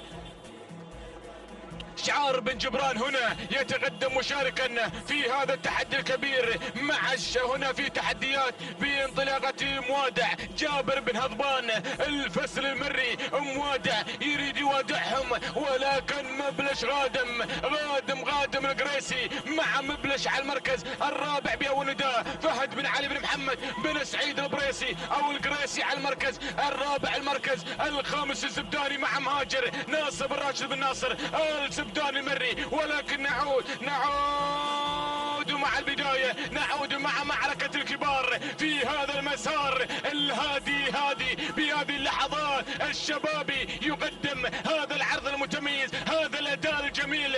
سعيد بن عبد الهادي الشهواني ينطلق مع الصدارة، ينفرد في مقدمة هذا الشوط. متعب على المركز الثاني بقيادة سالم بن عبد الله بن سعد الهاجري، ولكن الهادي مع الصدارة هنا ينفرد في مقدمة هذا الشوط بقدوم الشبابي المنطلق المندفع في هذا التحدي، في هذا المسار المميز، في هذه التحديات الجميلة مع هذا الشعار المميز. الهادي هنا يقدم لنا الشبابي ويفرض سيطرته على الصدارة وعلى المقدمة، ينتصر بناموس هذا الشوط، يفوز في هذا التحدي الكبير. الشبابي ينتزع الناموس. تهانينا والناموس للهادي سعيد بن عبد الهادي الشهواني. جود مورنينج يا الهادي، جود مورنينج، تهانينا والمبروك. المركز الثاني مبلش لفهد بن علي بن محمد بن سعيد القريسي. المركز الثالث وصل متعب لسيد سالم بن عبد الله بن سعد الهاجري. المركز الرابع وصل نواف لسالم بن خجين بن سالم بن عايض العذبة. المركز الخامس وصل موادع لجابر بن هضبان. الفسل المري هو من حقق المركز الخامس. هكذا مشاهدينا مستمعينا الافاضل تابعتم معنا المنافسة والتحدي في معركة هذا الشوط، فكان الهادي حاضرا متوجا بناموس هذا الشوط مع انطلاقة الشباب المتواجدة في هذا التحدي الكبير. يتواجد في هذا الانتصار بهذا الناموس مع الهادي سعيد بن عبد الهادي الشهواني. 9 دقائق 11 ثانية 92 جزء من الثانية تهاي والناموس لسعيد بن عبد الهادي الشهواني على فوز الشباب وتحقيقه للإنجاز. مع هذا الصباح المركز الثاني جاء مبلش في المركز الثاني محققا المركز الثاني تهاي والناموس لفهد بن علي بن محمد بن سعيد القريسي. 9 دقائق 14 ثانية 82 جزء من الثانية تهاي والناموس لفهد بن علي القريسي على فوز مبلش في المركز الثاني. المركز الثالث متعب 9 دقائق 15 ثانية 80 جزء أو 82 جزء من الثانية تهاي والناموس لسعد بن عبد الله بن سعد الهاجي. تهاي والناموس لجميع الفائزين. السلام عليكم ورحمة الله وبركاته أيها الأخوة مشاهدينا ومتابعينا الكرام. انطلق الشوط السابع والمخصص للجداع والمسافة هي 6 كيلومترات. نتابع في هذه اللحظات الانطلاقة مع سن الجداع سن الامتاع. نتابع في هذه اللحظات هنا المنافسة والانطلاق في هذا الشوط وشوطنا السابع مع المراكز الأولى المتقدمة. نتابع اللي في مقدمة الشوط طلة لمحمد بن سالم بن سعيد الهاشمي على المركز الأول وعلى مقدمة هذا الشوط في هذا الانطلاق والاندفاع مع هذا الكم الهائل من الجذاع المشاركة في هذا الشوط. بينما التغيير اللي جرى وطرأ على المقدمة من مستحيل لصالح بن بريك بن صالح بن العرج المري غيرت على مقدمة الشوط مباشرة. نتابع في هذه اللحظات الانطلاق بينما أرى المركز الثاني اللي بدأت تتسلل بشعار المنخس بن كردي أيضا قادم في هذه اللحظات ومندفع هنا في هذا الشوط. ونتابع انطلاقته هنا في هذه اللحظات. نتابع الأسماء المنطلقة والمندفعة في هذه اللحظات. هناك اللي غيرت مباشرة إلى مقدمة الشوط جود لخالد بن راشد بن عبد الله الفهيدان. هنا في هذه اللحظات تغير مباشرة إلى مقدمة الشوط واندفاعاتها مع المركز الأول. بينما المركز الثاني مستحيلة لصالح بن بريك الجربوعي. بينما المركز الثالث في هذه اللحظات نتابع هنا القدوم مع المركز الثالث والاندفاع نتابعها في هذه اللحظات. هنا الانطلاق مع المركز الثالث ومن تصلنا اللي هي هناك الشاهينية سالم بن هضبان بن حمد الفسل على المركز الثالث. المركز الرابع نتابع الانطلاق والاندفاع من الجانب الأيمن بانطلاقة شعار المنخس. أيضا نتابع في هذه اللحظات اندفاعاتها وانطلاقتها في هذا ايضا الصباح. نتابع اللي هي وصفه لعبد العزيز بن كردي بن طالب المنخس. بينما ارى هنا في هذه اللحظات القدوم مع المركز الخامس ومن تنطلق هناك في هذه اللحظات اللي هي الكايده لذياب بن غانم بن عبد الهادي الشهواني مع المركز الخامس. هذا الشعار اللي قدم لنا الشبابي في الشوط الماضي. نتابع في هذه اللحظات الاسماء المنطلقه المندفعه ولكن بنعود الى بن فهيدان اللي في مقدمة الشوط. يا سلام مع هذا الانطلاق والاندفاع مع جود لخالد بن راشد بن عبد الله الفهيدان وبقيادة متعب بن عبد الله الفهيدان. هنا يرافق جود جنبا الى جنب انطلاقته في مقدمة هذا الشوط. وخالد بن راشد بن عبد الله الفهيدان مع المركز الاول ومع جود اللي في المقدمة وفي السيطرة التامة باندفاعاتها هنا. بينما المركز الثاني نتابع هنا في هذه اللحظات اللي بالمركز الثاني ومنطلقة ومندفعة هنا اللي الشاهينية لسالم بن هضبان بن حمد بن سعيد الفسل أيضا على المركز الثاني. نتابع هنا الانطلاق وشعار سالم بن جبران المري. بينما المركز الثالث أول ندى لغارة تويم بن حمد بن تويم البحيح المري غير على المركز الثالث مباشرة. المركز الرابع نتابع مستحيلة لصالح بن بريك بن العرج المري. والمركز الخامس نتابع نتابع هنا دروب لفهد بن عبد الهادي بن ذروة المري. هذه النتيجة للخمس المراكز الأولى. وشوفوا اللي غيرت من الجانب الأيمن شعار بن بريكان، شعار بن بريكان قادم هنا في هذه اللحظات. من بدأ يتسلل من الجانب الأيمن مع مغادرة سالم بن صالح بن سالم بن بريكان المري. وهذه مغادرة أيضا لديها إنجاز، مغادرة هناك في أحد المحليات نتابعها بدأت تتسلل على المركز الرابع. هذه النتيجة للخمس المراكز الأولى، الخمس المراكز المنطلقة المندفعة. نتابع ونعود إلى بن فهيدان مع جود لخالد بن راشد بن عبد الله الفهيدان على المقدمة على الصدارة مع جود اللي بالمركز الأول منطلقة. نتابعها ونتابع اندفاعها هنا في هذه اللحظات بهذا الانطلاق. بينما أرى الشاهينية بشعار سالم بن جبران باسم سالم بن حضبان بن حمد بن سعيد المري. يا سلام هنا منطلق. بينما أيضا بدأ شعار بن بريكان، بدأت مغادرة بالتسلل رويدا إلى طريقها إلى مقدمة الشوط. هناك نتابعها مغادرة لسالم بن صالح بن سالم بن بريكان المري المركز الرابع. نتابع غارة تويم بن حمد بن تويم البحيح المري مع المركز الرابع. المركز الخامس دروب هنا في هذه اللحظات وسلال الدرب. يا سلام يا ابو هادي هنا متواجد مع فهد بن عبد الهادي بن سعيد بن ذروة البريدي مع المركز الخامس. نتابعها ونتابع انطلاقتها ولكن بنعود الى مغادرة. يا سلام دائما وابدا يا بن بريكان ما شاء الله على هذا الاداء، اداء مغادرة اللي هذا موقعها صحيح عند الكيلوين. تستلم مقدمة الشوط وتغادر الى خط النهاية دائما وابدا. معودتنا مغادرة على هذا الانطلاق، على هذا الاندفاع يا بن بريكان. الله يا سالم يا بن صالح يا بن حمد يا بن بريكان هنا في مقدمة هذا الشوط. بينما المركز الثاني نتابع الشاهينية لسالم بن هضمان بن حمد. أيضا هنا بن جبران قادم مع المركز الثاني. المركز الثالث غارة تويم بن حمد بن تويم البحيح. المركز الثالث بدأ يشكل الخطر. أيضا هنا بن تويم بدأ يشكل الخطر بانطلاقته مع المركز الثالث. الآن في هذه اللحظات غير على المركز الثاني مع غارة تويم بن حمد بن تويم بدأ يشكل بغارة الغارة الممتازة. بينما المركز الرابع جود قادمة بشعار بن فهيدان، قادمة هناك مع خالد بن راشد بن عبد الله الفهيدان. وركز يا ابو عبد الله يا متعب. بينما هنا ايضا وصول جديد، وصول مع انطلاق هنا في هذه اللحظات اللي هي غرام فهيد بن علي بن راشد الفهيد المري قادم في هذه اللحظات مع انطلاقة غرام اللي على المركز الرابع. هناك ايضا يا سلام شوفوا اللي قادمة يا سلام بشعار العطية قادمة في هذه اللحظات. مغادر خليفة بن عبد الله العطية. الله شوفوا قدومها ما شاء الله تبارك الله على المركز الرابع مباشرة. ولكن بنعود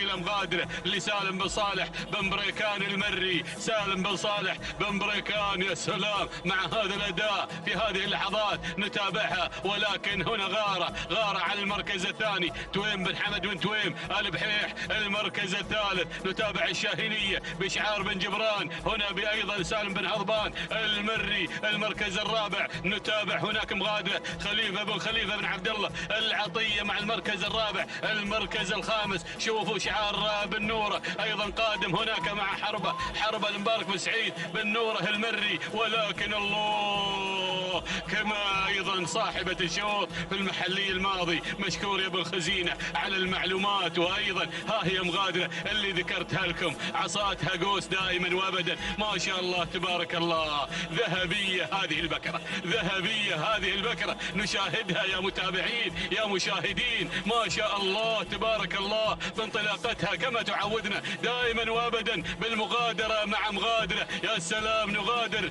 الى خط النهاية بكل امان وسلام وعصاها كما تشاهدونها ايضا. يا سلام يا بن بريكان. سلام يا راعي مغادرة اللي معودتنا دائما ما تحب الاوامر ولا تحب الزحمة. يا سلام يا مغادرة سالم بن صالح بن بريكان المري. تهانينا والناموس على هذا الفوز. ايضا هنا اللي وصلت على المركز الثاني شقرة سالم بن جابر بن محمد الحنزاب المري. فاجأتنا في الامتار الاخيرة المركز الثالث. المركز الثالث اللي هي التماس لحسين بن عبد الهادي بن طالب بن هليل الغفراني. المركز الرابع. المركز الرابع حربة لمبارك بن سعيد بن مبارك بن نورة. المركز الخامس.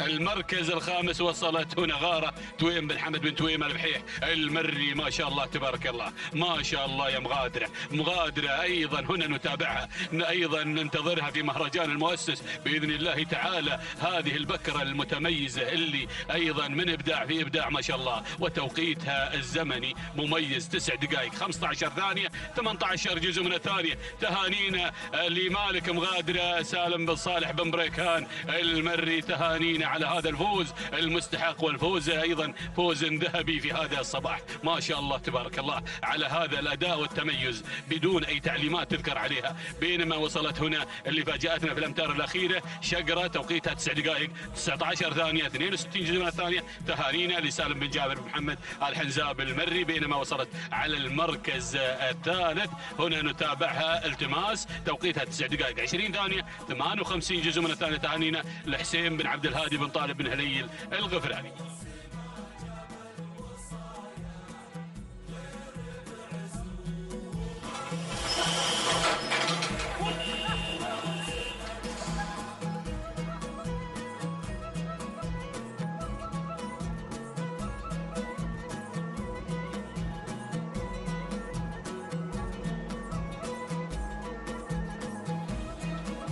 بسم الله الرحمن الرحيم. مشاهدينا ومتابعينا الكرام، اسعد الله صباحكم بكل خير وبركة من هنا من ميدان التحدي، ميدان الشحانية لسباقات الهجنة العربية الأصيلة. نتواصل بحضراتكم في هذا اليوم الخاص لسن الإجداع ضمن السباق المحلي الخامس. ينطلق مشاهدينا الكرام الشوط الثامن وهو شوط خاص للقعدان. نتابع انطلاقات هذا الشوط ونتابع المراكز الخمسة الأولى، نتابع مقدمة هذا الشوط والمركز الأول، كما نتابع هذه الأسماء والشعارات المشاركة في هذا الشوط. هناك 37 مشارك في هذا الشوط، نتمنى لهم جميعا التوفيق والنجاح. نتابع المركز الأول ومقدمة هذا الشوط شعار بن سفران يأتي على مقدمة الشوط. يتواجد رعد لعبد الله بن مسفر بن سيف بن سفران المري على أول المراكز، بينما عفريف المركز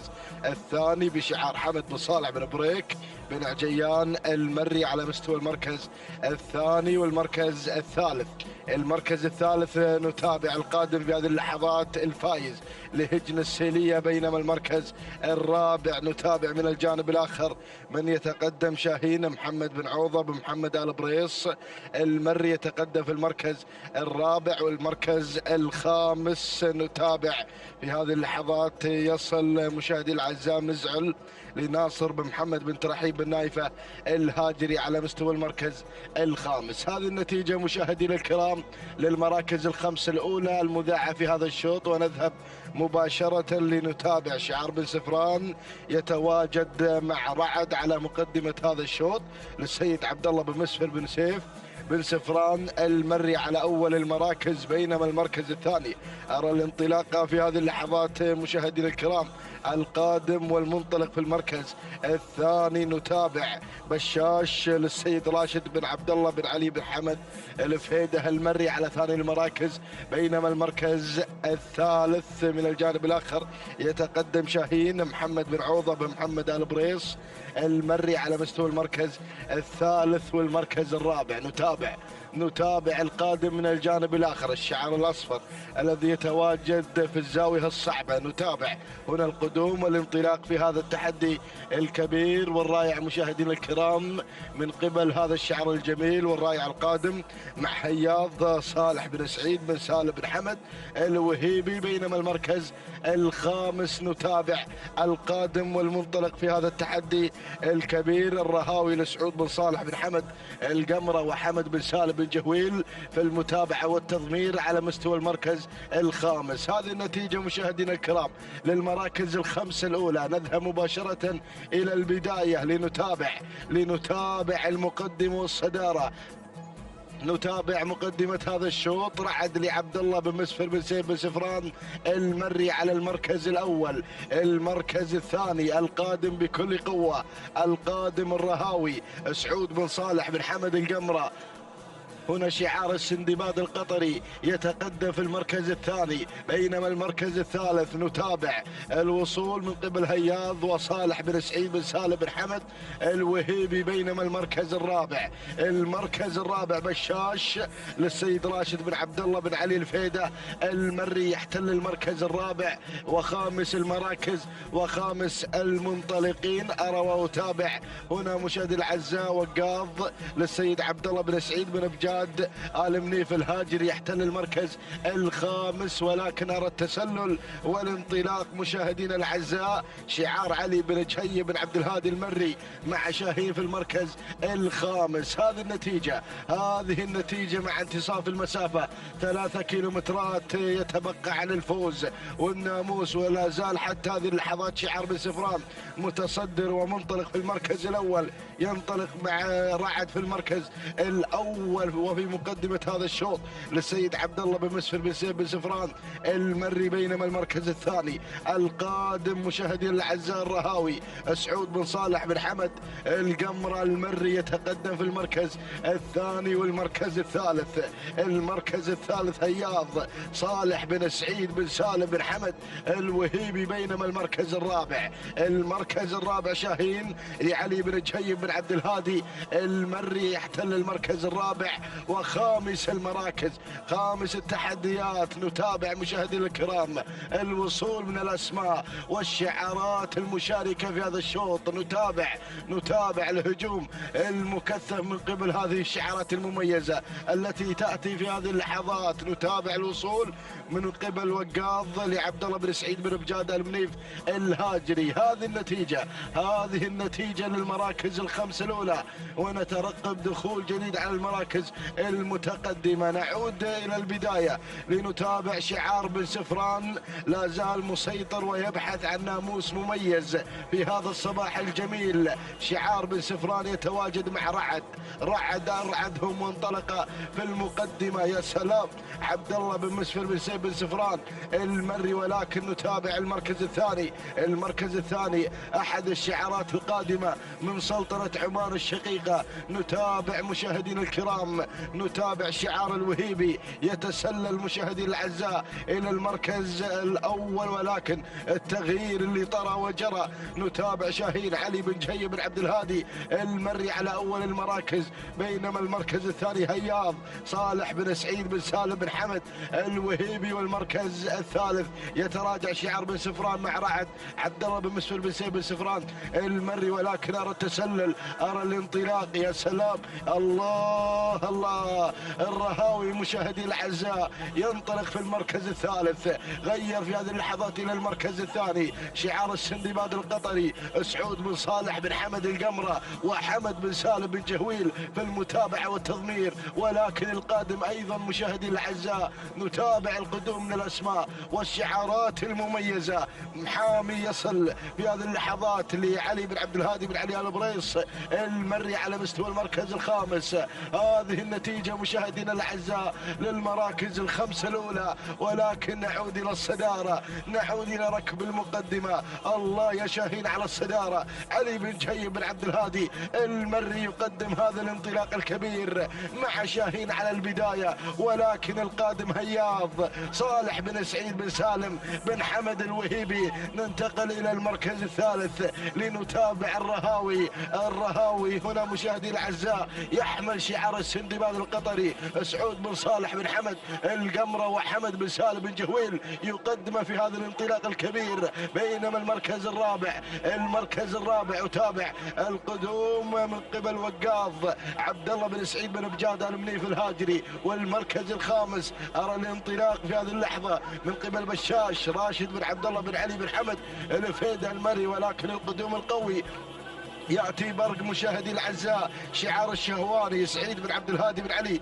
الشهواني مشاهدي الاعزاء مع براق مشاهدي الاعزاء، ياتي بسرعه البرق ما شاء الله تبارك الرحمن، غير مباشره، غير الى المركز الاول واندفع الى الناموس. يا سلام يا سلام يا براق على البدايه، ولكن الله براق وشاهين اللحظات الاخيره هنا مشاهدي الاعزاء. نتابع المعركه الطاحنه ما بين شعار الشهواني وكذلك شعار علي بن جهي بن عبد الهادي المري مع شاهين، ولكن براق سعيد بن عبد الهادي بن علي بن عبد الهادي الشهواني على البدايه يحمل الرقم 1 وهو في المركز الاول، ولكن شاهين يحاول في الامتار الاخيره وبراق صامد حتى هذه اللحظه. براق وشاهين اللحظات الاخيره، خط النهايه مشاهدي الاعزاء ما بين براق وشاهين، ولكن الشهواني مع براق سعيد بن عبد الهادي الشهواني، ولكن شاهين الله. تهانينا لعلي بن جهي بن عبد الهادي المري على فوز شاهين بالمركز الاول. المركز الثاني براق سعيد بن عبد الهادي بن علي بن عبد الهادي الشهواني. المركز الثالث جاء في مشاهدينا الكرام هياض لصالح بن سعيد بن سالم بن حمد الوهيبي. المركز الرابع جاء في بشاش لراشد بن عبد الله بن علي بن حمد الفهيدة المري. المركز الخامس الرهاوي لسعود بن صالح بن حمد القمرة.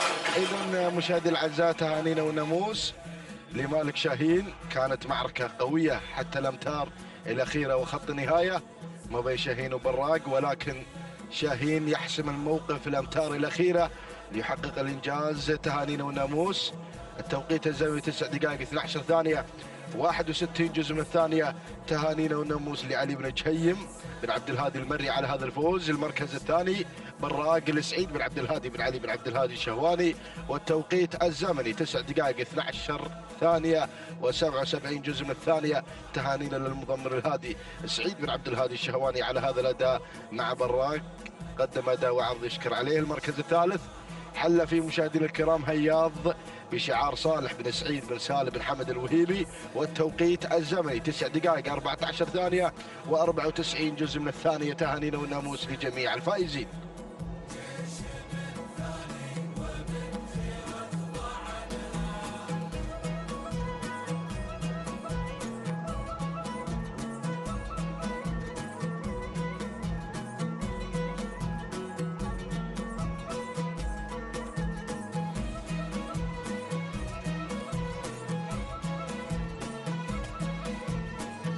بسم الله الرحمن الرحيم، بسم الله وعلى بركة الله. مشاهدينا الكرام متابعينا في كل مكان نحييكم من جديد، فأهلا بالجميع. انطلق على بركة الله وتوفيقه في هذه اللحظات شوطنا التاسع من أشواطنا مع هذه الفترة الصباحية بتحديات هذه الشعارات المنطلقة، شعارات أبناء القبائل على أرضية ميدان الشحانية لسباقات الهجن. نتابع مع حضراتكم تحديات سن الإذاعة 6 كيلومترات هي المسافة، ونتابع هذه الأشواط الصباحية المميزة على أرضية ميدان التحدي. الجميع حضر هنا مع هذه الانطلاقات، مع هذه التحديات. نتابع شوطنا التاسع الذي يحمل لنا منافسات الابكار مع هذه الشعارات الجميله. نبدا مباشره مع مقدمه الشوط مع المركز الاول. نتابع ال5 المراكز المتقدمه.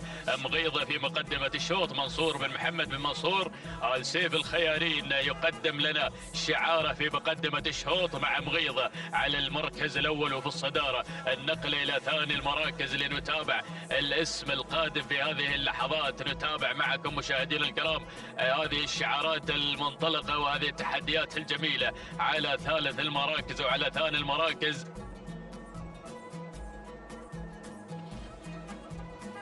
إذن ثالث المراكز نتابع الاسم القادم في هذه اللحظات.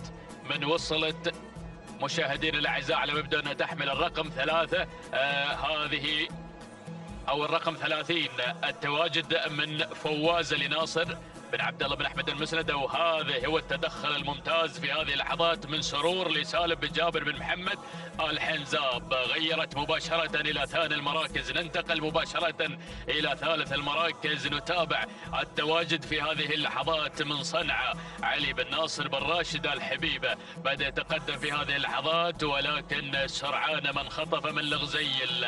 الله، هي الغزيل وصلت في هذه اللحظات، غيرت إلى ثالث المراكز. عبد الله بن سعيد بن مبارك بن نور قادمة في هذه اللحظات، بينما على المركز الرابع نتابع القدوم في هذه اللحظات من قبل الدرعية القادمة لمحمد بن عبيد بن حمد بن لحيمر المري. المركز الخامس، خامس المراكز، شوف الاسم القادم، هذه شموخ تصل في هذه اللحظة حمد بن سهيل بن عبد الهادي بن حفار المري.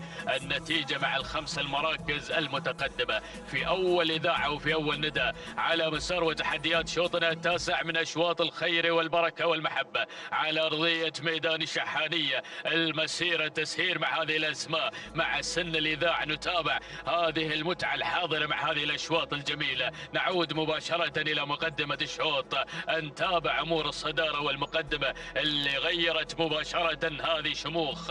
ما شاء الله على الأداء الجميل. حمد بن سهيل بن عبد الهادي المري يغير مباشرة إلى مقدمة الشوط مع شموخ مشاهدينا الأعزاء اللي بدلت مع الصدارة النقلة مع ثاني المراكز.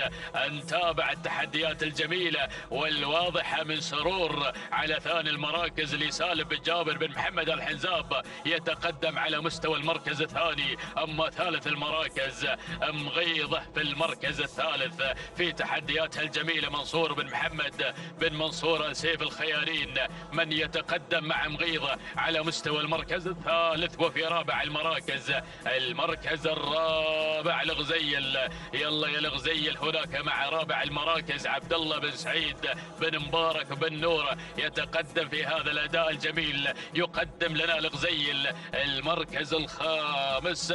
الدرعية مع خامس المراكز في تحدياتها الجميلة محمد بن عبيد بن لحيمر المري يتقدم مع خامس المراكز. هذه الخمس المراكز مشاهدينا الأعزاء في ثاني ندى على مسار هذا الشوط. 6 كيلومترات المسافة مع انطلاقتنا هذه الصباحية الجميلة مع تحدياتنا المميزة وتحديات سن الإذاعة، سن الإمتاع والإبداع. نتابع هذه الأشواط الصباحية مع شعارات أبناء القبائل. الله، نعود مباشرة إلى مقدمة الشوط مع الخط الأمامي. هذه شموخ لا زالت في موقع الشموخ، لا زالت في مقدمة الشوط حتى هذه اللحظات، تتقدم في هذا الأداء الجميل بشعار حمد بن سهيل بن عبد الهادي بن حفار المري، من يتقدم مع شموخ في المركز الأول. لكن الملاحقة تأتي هناك من الغزيل على المركز الثاني بشعار عبد الله بن سعيد بن مبارك بن نور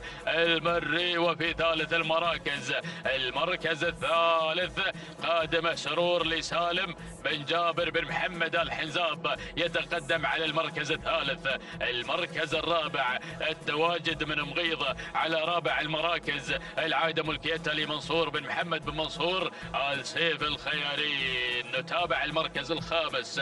المركز الخامس الأسماء بدأت بالقدوم في هذه اللحظات، اسم جديد بدأ ينضم في هذه اللحظة. تابع القادمة مشاهدينا الأعزاء، وصلت كيف في هذه اللحظة محمد بن سعيد بن محمد المطوع الخيارين يتقدم مع كيف، والأسماء قادمة مشاهدينا الأعزاء. تابع هذه اللقطات الجميلة أيضا من مخرجنا بن خزينة. شوف الأعداد القادمة خلف دائرة الندى. الله، شعارات قادمة مشاهدينا الأعزاء. هذه اللقطة المميزة من مخرجنا محمد بن خزينة، يتابع الأسماء القادمة، يرصد هناك الشعارات اللي بدأت تتدافع نحو الخمس المراكز المذاعة. نعود مباشرة إلى مقدمة الشوط. يا سلام، شوف الثنائية الجميلة 1200 عن خط النهاية يا مضمرين. بدأت لحظة الجد، بدأ الانطلاق، بدأت السرعة، بدأ التحدي. شعار صائد الرموز اقتحم مباشرة مع مغيضة إلى مقدمة الشوط إلى المركز الأول. منصور بن محمد بن منصور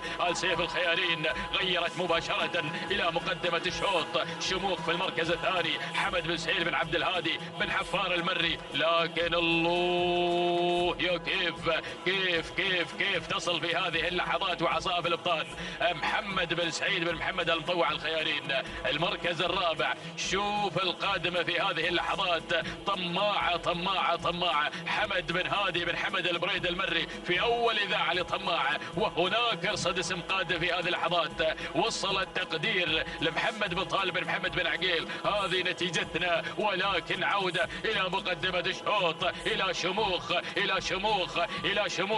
في المقدمة وفي الصدارة. حمد بن سهيل بن عبد الهادي بن حفار المري اللي يقدم لنا يقدم شموخ في الموقع المميز في تحديات المسار الجميل مع اللحظات الأخيرة. هذه شموخ في المركز الأول. المحاولات من طماعة على ثاني المراكز، لكن شموخ سلام يا شموخ، سلام يا شموخ، سلام. مع اللحظات الأخيرة أعلنت المغادرة نحو خط النهاية. تهانينا من هذه اللحظات والناموس لحمد بن سهيل بن عبد الهادي بن حفار المري. أسعد الله صباحك على هذا الفوز، أسعد الله صباحك على هذا الانتصار. سلام شموخ، سلام. تصل إلى خط النهاية نجمة لهذا الشوط. تهانينا والناموس. المركز الثاني من وصلت مشاهدينا الأعزاء طماعة لحمد بن هادي بن حمد البريد المري. المركز الثالث كان الوصول من كيف لمحمد بن سعيد بن محمد المطوع الخيارين. المركز الرابع من وصل التقدير لمحمد بن طالب بن محمد بن عقيل. المركز الخامس كان من نصيب شواهين لعلي بن متعب بن تركي آل فهيدان المري. هذه نتيجتنا مشاهدينا الاعزاء، ولكن شموخ بطلة هذا الشوط وتابعناها مع اللحظات الاخيره اكدت الفوز والحضور والانتصار. شوف اللقطه الجميله مع اللقطات البطيئه ولمسات مخرجنا المتابع ايضا بخزينه ما شاء الله. شوف هذه اللحظات الجميله مع لحظات الفوز والانتصار، وشموخ تصل الى خط النهايه معلن الفوز معلن الانتصار. توقيتها الزمني هو 9 دقائق 17 ثانية 6 من الأجزاء من الثواني. تهانينا والناموس لحمد بن سهيل بن عبد الهادي بن حفار المري على فوز شموخ بالمركز الأول. بينما ثاني المراكز من وصلت في المركز الثاني. نتابع في هذه اللحظات مشاهدينا الأعزاء مع ثاني المراكز لحظة الوصول الجميل والتحدي الممتاز أيضا من صاحبة المركز الثاني. هذه القادمة طماعة توقيتها الزمني 9 دقائق 20 ثانية 98 جزء من الثاني. تهانينا لحمد بن هادي بن حمد البريد المري على فوز طماعة بالمركز الثاني. أما ثالث المركز الثالث كان الوصول مشاهدينا الأعزاء من رسا اللي وصلت في المركز الثالث. ما يبنى لها طاري الا مع اللحظات الاخيره. هذه رسا مشاهدينا الاعزاء بشعار بخيت بن ناصر بن محمد بن ناصر الشنقل 9 دقائق 25 ثانيه 74 جزء من الثاني. تهانينا والناموس للجميع.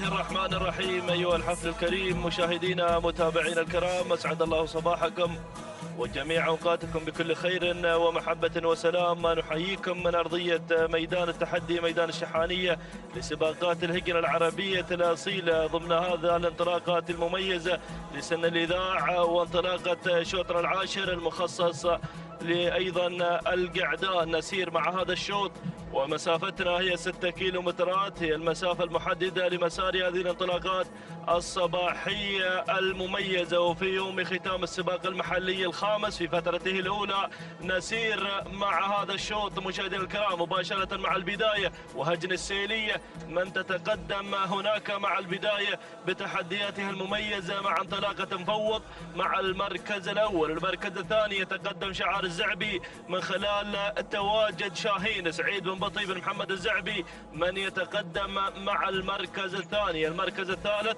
وصول وقدوم مشاهدينا الكرام من خلال ايضا هذا الوصول مشوش عبد العزيز بن محمد بن هادي الجربوعي المري والمركز الرابع. وصول وتقدم مشاهدينا الكرام من قبل ناوي مهنا بن محمد بن ضابط الضابط الدوسري من يتقدم مع المركز الرابع. المركز الخامس وصول وقدوم هناك من ميمنة الميدان اللي يتقدم في هذا الانطلاق المميز والجميل. اذا مشاهدينا الكرام هنا الوصول والقدوم في هذه اللحظات من قبل مبلش عبد الهادي بن محمد بن ظافر الرشيد اليامي من يصل بتحدياته المميزة والجميلة. هكذا هي الأسماء المتقدمة في هذا المسار المميز والجميل ونداءنا الأول الخمسة المراكز الأولى المتقدمة في هذا الانطلاق الرائع والجميل. نعود مع البداية، نعود مع المركز الأول مع شعار المغامر الذي يقدم لنا أيضا تحدياته المميزة والجميلة. مع البداية شاهين سعيد بن بطي بن محمد الزعبي من يتقدم في هذا المسار، ولكن هجن سيلية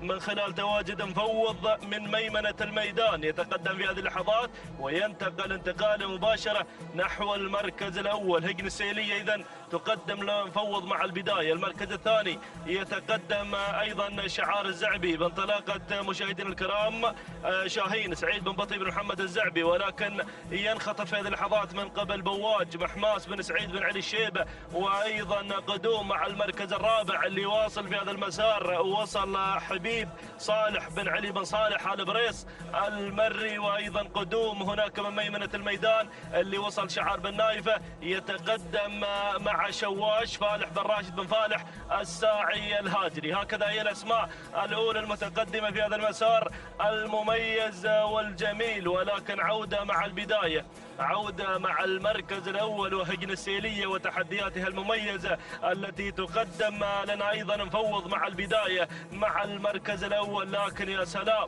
اللي انخطف هناك أيضا مع اللي خطف الصدارة من الجانب الآخر. يتقدم مشاهدينا الكرام حبيب صالح بن علي بن صالح آل بريس المري، بدأ يسير وينتقل نحو الصدارة نحو المركز الأول، بينما يتابع المركز الثاني شعار الهاجري يتقدم مع شواش فالح بن راشد بن فالح الساعي الهاجري. والمركز الثالث وصول من مفوض هجن السيلية مع المركز الثالث. وأيضا شعار الشيبة يتقدم مع المركز الرابع من خلال تواجد بواج محماس بن سعيد بن علي الشيبة. والمركز الخامس شعارك يا الزعبي اللي تقدم لنا شاهين سعيد بن بطي بن محمد الزعبي مع المركز الخامس. هكذا هي الأسماء الأولى المتقدمة في هذا المسار المميز والجميل. أسماء حاضرة وشعارات وأعداد كبيرة تشارك في هذا الشوط مشاهدينا متابعينا الكرام. يا سلام هنا أيضا لقطات من قناة الريان الفضائية ترصد أيضا عمق الميدان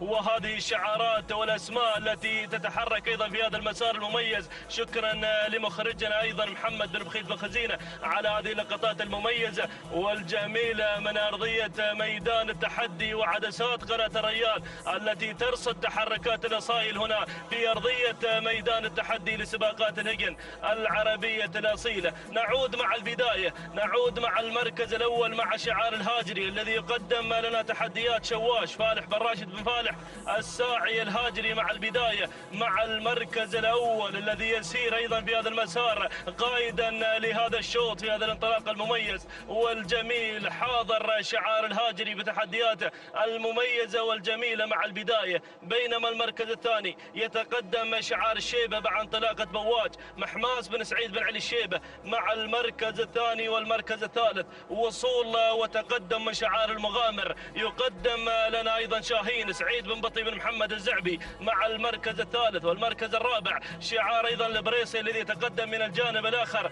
بتحدياته المميزة والجميلة مع تواجد حبيب صالح بن علي بن صالح آل بريس المري. ولكن شوف اللي واصل، شوف اللي واصل في هذا المسار، بدأ يتدخل إلى عالم النداء والإذاعة. وصل أيضا في هذا الانطلاق المميز شعار اللي وصل هنا الجذاب عبد الله بن زيد بن متعب الإجباري. يصل الإجباري أيضا قادم في هذا المسار المميز، أحد الضيوف القادمين من دولة الكويت الشقيقة للمشاركة هنا في أرضية ميدان التحدي في ميدان الشحانية لسباقات الهجن العربية الأصيلة. يا سلام، انتقل مباشرة مع البداية مع المركز الأول، دعناه في المركز الخامس وانتقل مباشرة نحو المركز الأول ليكون قائدا لمسار وتحديات هذا الشوط. إذا الصدارة الجذاب عبد الله بن زيد بن متعب الإجباري مع المركز الأول مع صدارة هذا الشوط. المركز الثاني وتابع هنا الهاجري يتقدم مع المركز الثاني، يقدم لنا شواش فالح بن راشد بن فالح الساعي الهاجري. والمركز الثالث وصول وقدوم مشاهدينا الكرام من قبل اللي واصل بواج محماس بن سعيد بن علي الشيبة مع المركز الثالث. والمركز الرابع وصول وقدوم من شعار الزعبي يتقدم هنا مع شاهين سعيد بن بطي بن محمد الزعبي. والمركز الرابع وصل، والمركز الخامس وصل شعار الشنجل يتقدم هنا في هذا المسار مع نواف علي بن ناصر بن محمد بن ناصر الشنجل. يصل شعار بن ناصر بتحدياته المميزة أيضا والجميلة، وأيضا شعار بطشان اليامي يصل في هذه اللحظات مقدما لنا انطلاقة الرهاوي بطشان بن صالح بن هادي المحامض اليامي يصل بتحدياته المميزة. لكن نعود مع البداية وأجواء الكيلومتر الأخير الإجباري. روح مع البداية، روح مع المركز الأول بتحديات شعارك المميز والجميل. هناك مع المركز الأول مع الصدارة يا سلام الجذاب عبد الله بن زيد بن متعب الإجباري مع المركز الأول يقدم لنا تحدياته المميزة والجميل. الله يا سلام يا سلام يا الجذاب مع البداية. لكن شوف اللي واصل، شوف اللي واصل في هذا المسار. وصل مشاهدينا الكرام نواف علي بن ناصر بن محمد بن ناصر الشنجل يصل بتحدياته المميزة والجميلة. ولكن الجذاب مع البداية مع المركز الأول وصدارة هذا الشوط. الجذاب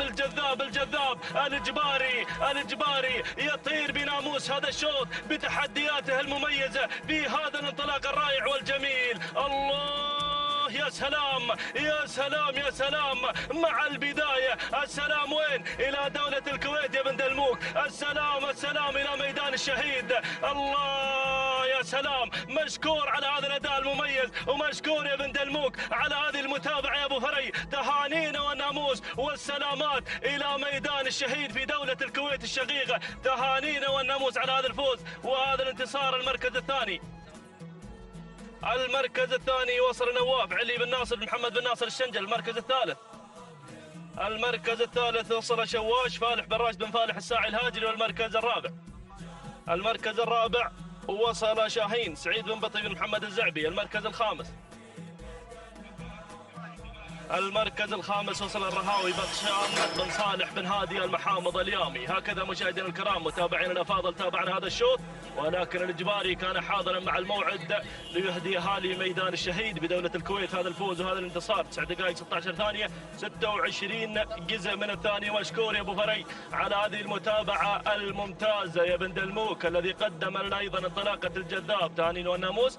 المركز الثاني وصل مشاهدينا الكرام مع ثاني المراكز شعار الشنجل مقدمة لنا نواف وتوقيتها الزمني 9 دقائق 19 ثانية 50 جزء من الثاني. تهانينا والناموس. العلي بن ناصر بن محمد بن ناصر الشنجل. إذا المركز الثالث مشاهدينا الكرام وصل مع المركز الثالث شعار الهاجري مقدما لنا أيضا انطلاقة شواش توقيتها الزمني 9 دقائق 21 ثانية 8 أجزاء من الثاني. تهانينا والناموس الفالح بن راشد بن فالح الساعي الهاجري.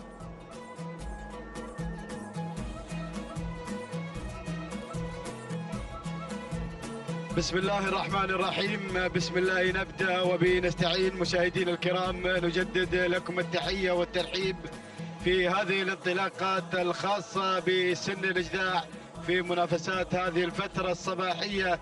ينطلق شوطنا الثاني عشر مشاهدينا الكرام والحادي عشر، شوط خاص بالإبكار. نتابع هذه الأسماء التي بدأت بالتزايد. 43 اسم مشارك معنا في هذا الشوط في انطلاقات 6 كيلومترات ضمن هذا السباق المحلي الخامس. نتابع شعارات يا أبناء القبائل الحاضرة والمشاركة في هذا الميدان، ميدان التحدي. نبدأ بالبداية، نتابع الصدارة وأول المراكز. غزلان على البداية لشهوان بن غارب بن عبد الهادي الشهواني. هنا يقدم لنا غزلان على البداية والصدارة، بينما أتابع من الجانب الآخر هناك وصول من سحابة سالم بن محمد بن حمد الانقح المري يتقدم مع سحابه، بينما وصول من الشايبه مبارك بن سعيد بن عبد الله العسكري يتقدم بن برغش في هذه اللحظات.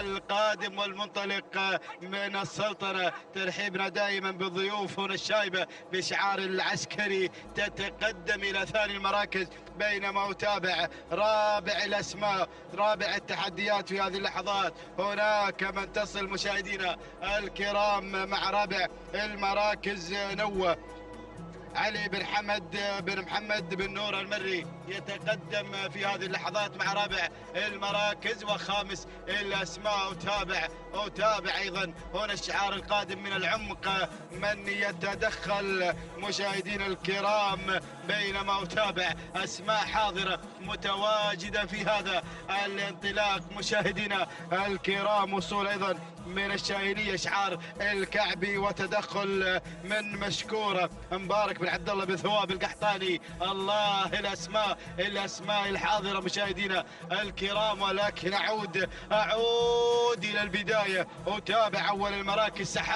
سحابة على الصدارة، سالم بن محمد بن حمد الانقح المري يقدم شعاره مع تواجد سحابة على البداية والصدارة، ولكن أهالي السلطنة متواجدين مع الشايبة. هنا أتابع شعار مبارك بن سعيد بن عبد الله بن برغش العسكري يتقدم في هذه اللحظات، ولكن شوف الاسم القادم. وصلت مشكورة مبارك بن عبد الله بن ثواب بن محمد القحطاني يغير مع مشكورة إلى الصدارة إلى البداية. الله، ولكن هناك من الجانب الآخر الشاهينية تصل بشعار خالد بن علي بن جمعة الكعبي يتقدم مع رابع المراكز. وخامس الأسماء هناك مهاجرة محمد بن عبد الله بن حمد بن عريج المري يتقدم مع خامس المراكز. الله، اسماء مميزة، شعارات منطلقة في هذا التحدي، ولكن العودة إلى الصدارة إلى مقدمة شوط. مشكورة هنا مع البداية، تنطلق مشكورة تسيطر على البداية بشعار مبارك بن عبد الله بن ثواب القحطاني يتقدم مع مشكورة على البداية والصدارة. وهنا سحابة أيضا تتابع، تنطلق مع ثاني مراكز. سالم بن محمد الانقح يتقدم مع سحابة. وهناك من الجانب الآخر أتابع التقدم، أتابع التحدي، أتابع الشاهينية. خالد بن علي بن جمعة الكعبي يتقدم، الكعبي يقدم الشاهينية، بينما أتابع رابع الأسماء. هنا شعار العسكري يقدم لنا الشايبة مبارك بن سعيد بن برغش العسكري مع رابع المراكز. خامس الأسماء أتابع أيضا مهاجرة محمد بن عبد الله بن حمد بن عريج المري، ولكن أسماء قادمة، شعارات بدأت بالاقتراب، بدأت بالانطلاق مشاهدينا الكرام، ولكن الصدارة ثنائية، الصدارة هناك. أتابع التحدي، أتابع من تحمل الرقم 1 الشاهينية على البداية على الصدارة. خالد بن علي بن جمعة الكعبي يتقدم مع الشاهينية، يقدم الشاهينية على الصدارة والبداية، ولكن مشكورة هنا بشعار مبارك بن عبد الله بن ثواب القحطاني قادمة مع ثاني المراكز. وثالث الأسماء أتابع سحابة، سالم بن محمد الانقح المري يتقدم بسحابة. هنا شعار العسكري قادم مع الشايبة مبارك بن سعيد العسكري، هنا يتقدم مع انطلاقة الشايبة مع رابع المراكز. خامس الأسماء وصول في هذه اللحظات. وصلت غنايم سعود بن محمد بن خميس المريخي. الله، ولكن شوف القادمة في هذه اللحظات مشاهدين الكرام. وصول من الظبي سالم بن هضبان بن حمد الفسر يتقدم. الله يا الأسماء، الله يا الشعارات والتحديات المثيرة مشاهدين الكرام. ولكن أعود مع الصدارة، أعود هنا مع مقدمة الشوط. الشايبة أهالي السلطنة هنا مع البداية، مع انطلاقة الشايبة على أول المراكز. مبارك بن سعيد بن برغش العسكري يتقدم مع الصدارة، يقدم الشايبة في عز شبابها، تنطلق مشاهدين الكرام على البداية، ولكن الظبي سالم بن حضبان بن حمد بن سعيد الفسل يتقدم مع الظبي مع ثاني المراكز. ثالث الأسماء وصول من الشاهينية خالد بن علي بن جمعة الكعبي يتقدم يقدم الشاهينية مع ثالث المراكز، ولكن الأسماء وتابع رابعا. وصلت مشكورة مبارك بن عبد الله بن ثواب القحطاني قادم في هذه اللحظات، ولكن وصول مشعار بن دلموك يصل ويقدم هوايل علي بن فرج بن حمد بن ناصر بن دلموك. الله يا الأسماء، الله يا التحديات. وهناك أيضا وصول مشعار الزعبي مع نفا الله، ولكن وتابع تقدم بلبلة سعيد بن علي بن سعيد بن محمد الجربوعي قادم في هذه اللحظات. الكل قادم مشاهدينا الكرام، والكيلو الأخير الكيلو الخطير أهالي السلطنة أبناء السلطنة هنا مع التحدي مع الانطلاق الأول. الشايبة على الصدارة مبارك بن سعيد بن عبد الله بن برغش العسكري يتقدم مع البداية ينطلق مع الشايبة، ولكن شوف الشاهينية شوف بن دلموك أيضا قادم مع هوايل، ولكن الزعبي وصل الزعبي في هذا الانطلاق في هذا التحدي يقدم نفا.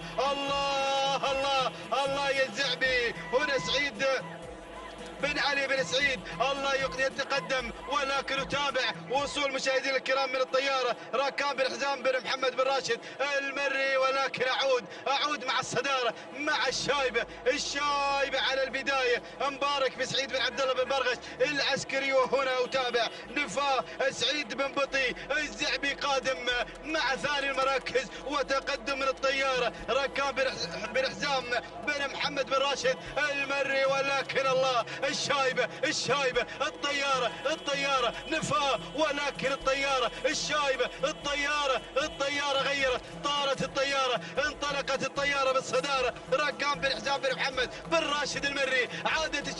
عادت الشايبة الله اللحظات الأخيرة.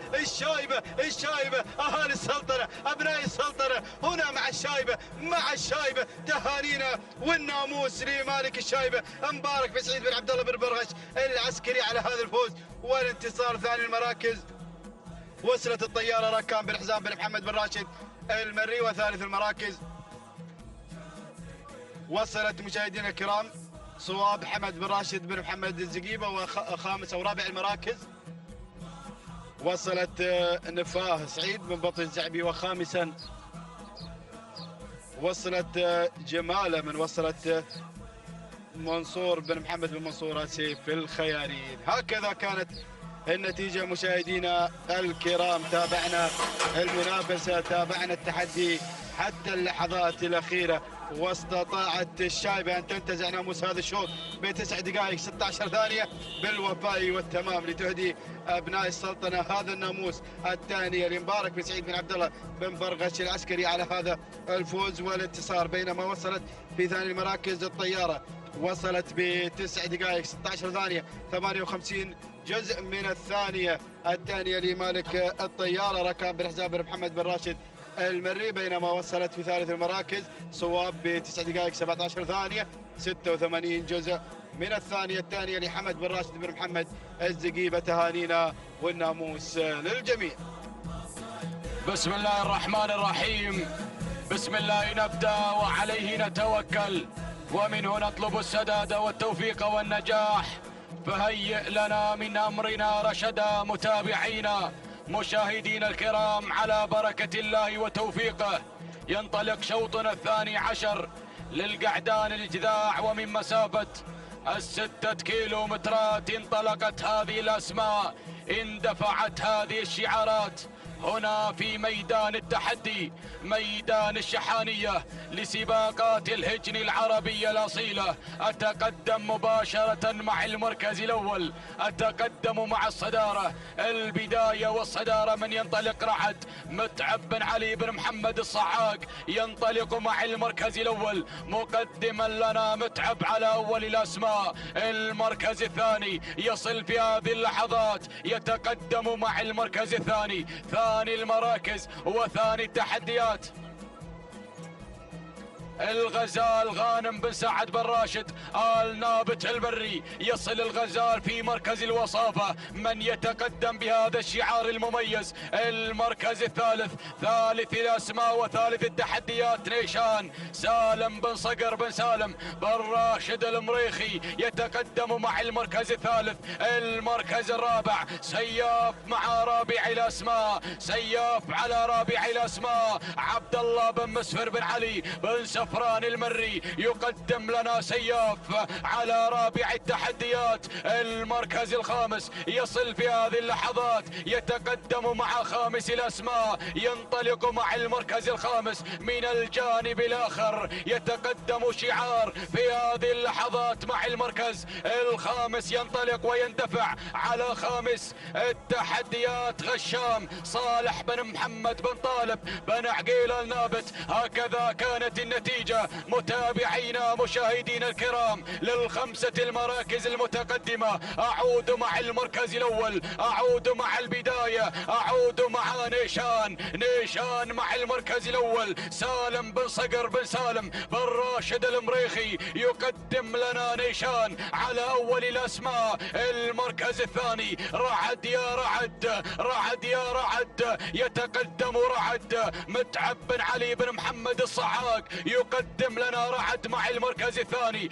المركز الثالث سياف مع المركز الثالث عبد الله بن مسفر بن علي بن سفران المري يصل في هذه اللحظات مع المركز الثالث، يغير بدوره إلى المركز الثاني. المركز الرابع رابع الأسماء رابع التحديات الغزال غانم بن سعد بن راشد آل نابت المري يتقدم مع المركز الرابع، يتقدم مع الغزال على رابع الأسماء. المركز الخامس وصل غشام يتقدم غشام بشعار صالح بن محمد بن طالب بن عقيل. ينطلق مع المركز الخامس، ينطلق غشام. نداؤنا الثاني للخمسة المراكز أتممناه على مسامعكم. أعود بدوري إلى المركز الأول، أعود إلى المركز الأول، أعود إلى القمة، أعود إلى الصدارة. الله يا نيشان مع المركز الأول. نيشان يتقدم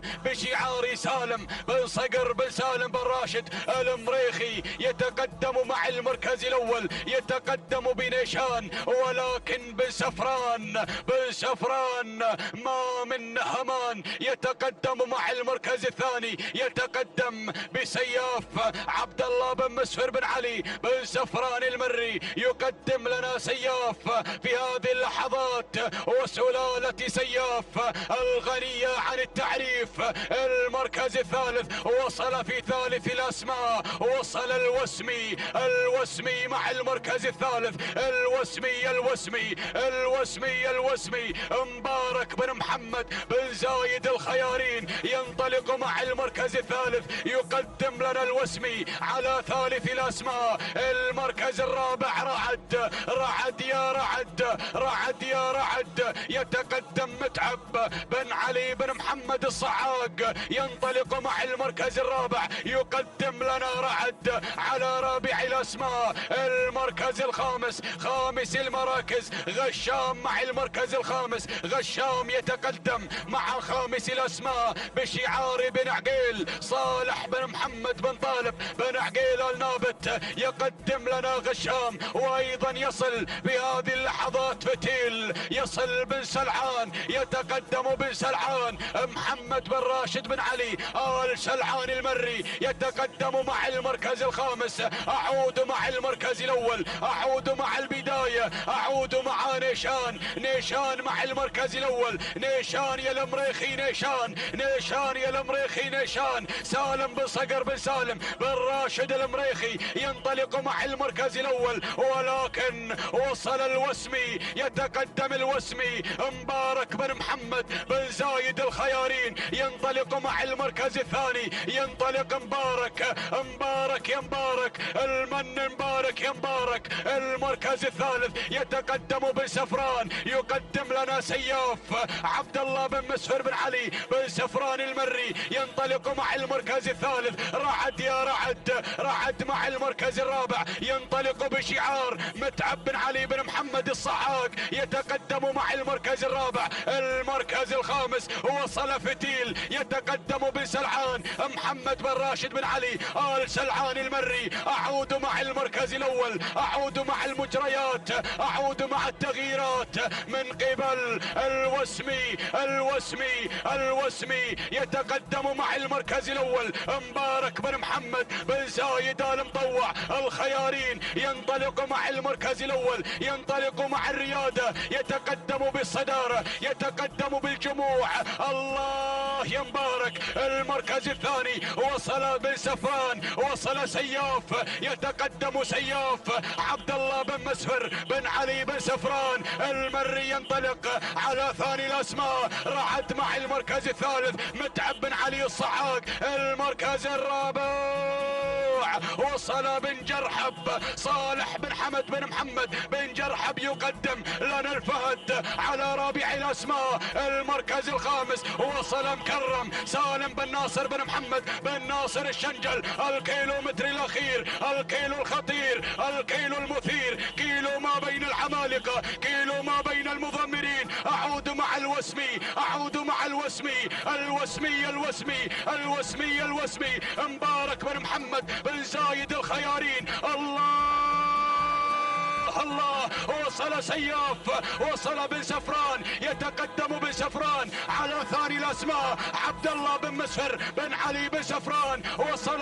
وصل مكرم ناصر سالم بن ناصر بن محمد بن ناصر الشنجل. اعود مع الصداره، اعود مع الوسمي. الامتار الاخيره، اللحظات الاخيره. الله يا الوسمي ينطلق مع المركز الاول، ينطلق مبارك يا مبارك، مبارك يا مبارك بن محمد بن زايد الخيارين. سياف الوسمي، ولكن سياف انطلق بن سفران، انطلق مع المركز الاول. بن سفران ما من همان، ينطلق مع المركز الاول، ينطلق عبد الله بن مسفر بن سفران. وصل الوسمي، يتقدم الوسمي. الله الوسمي وسياف، ولكن بن سفران.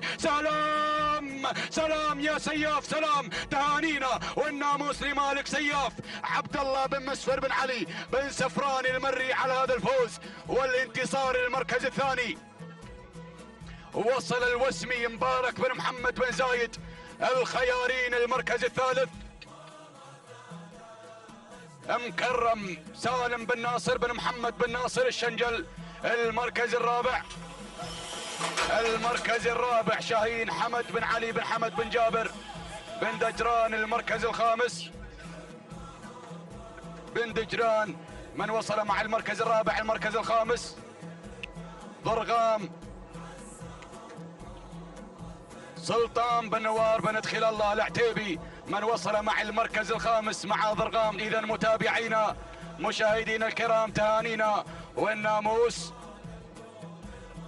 لمالك سياف عبد الله بن مسفر بن علي بن سفران المري على هذا الفوز والانتصار.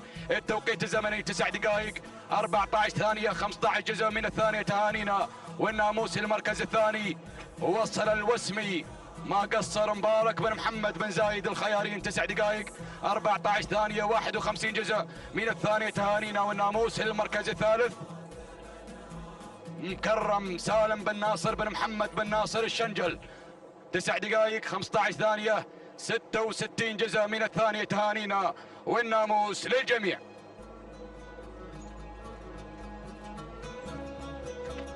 بسم الله الرحمن الرحيم. أيها الحفل الكريم مشاهدينا مستمعينا الأفاضل، أجدد لكم التحية مرة أخرى. أرحب بكم أجمل ترحيب بهذه الانطلاقات المتواصلة في أشواط التحدي والمنافسة. أشواط الإجداع، انطلاقة الشوط الثالث عشر لفئة الإجداع أبكار، ينطلق من مسافة 6 كيلومترات حاملا بطياته هذه الشعارات والأسماء الكبيرة التي تتواجد في هذه المنافسة المميزة، ومع مشاركة هذه الأسماء الكبيرة التي دائما تتواجد في هذه المنافسات المميزة. نبدأ بعد المراكز. المركز الأول تتواجد بهذه اللحظات فرق لسالم بن صالح بن محمد الكبيده المري، ينطلق مباشرة مع الصدارة، بينما المركز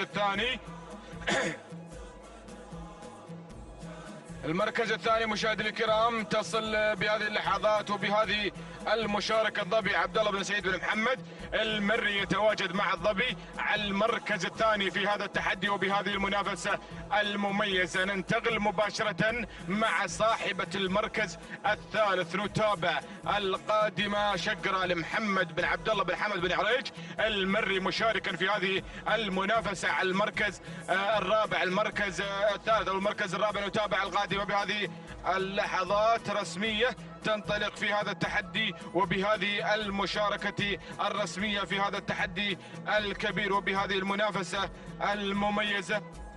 مبارك بن محمد بن زايد الخيارين يتواجد في هذا التحدي بتواجد رسمية على المركز الرابع، تتسلل بدورها إلى المركز الثالث. المركز الرابع تتواجد شقرة محمد بن عبد الله بن حمد بن عريج المري متواجدا في هذه المنافسة المميزة. ننتقل مباشرة مع صاحبة المركز الخامس، تتواجد نبا لجابر بن علي بن جابر النجم المري، يتواجد مشاركا في هذه المنافسة، يتواجد في هذا التحدي الكبير بهذه المنافسة المميزة مع هذه الأعداد الهائلة التي تشارك في هذا التحدي وبهذا المسار على أرضية ميدان التحدي ميدان الشحانية. نبدأ بهذه المنافسة الجميلة، نبدأ بعد المراكز للمرة الثانية على التوالي مع هذه الشعارات المتواجدة والمشاركة في هذا التحدي. ما زالت فرق مع البداية، ما زالت مسيطرة على مقدمة الشوط، تحافظ على المركز الأول باندفاعتها بسيطرتها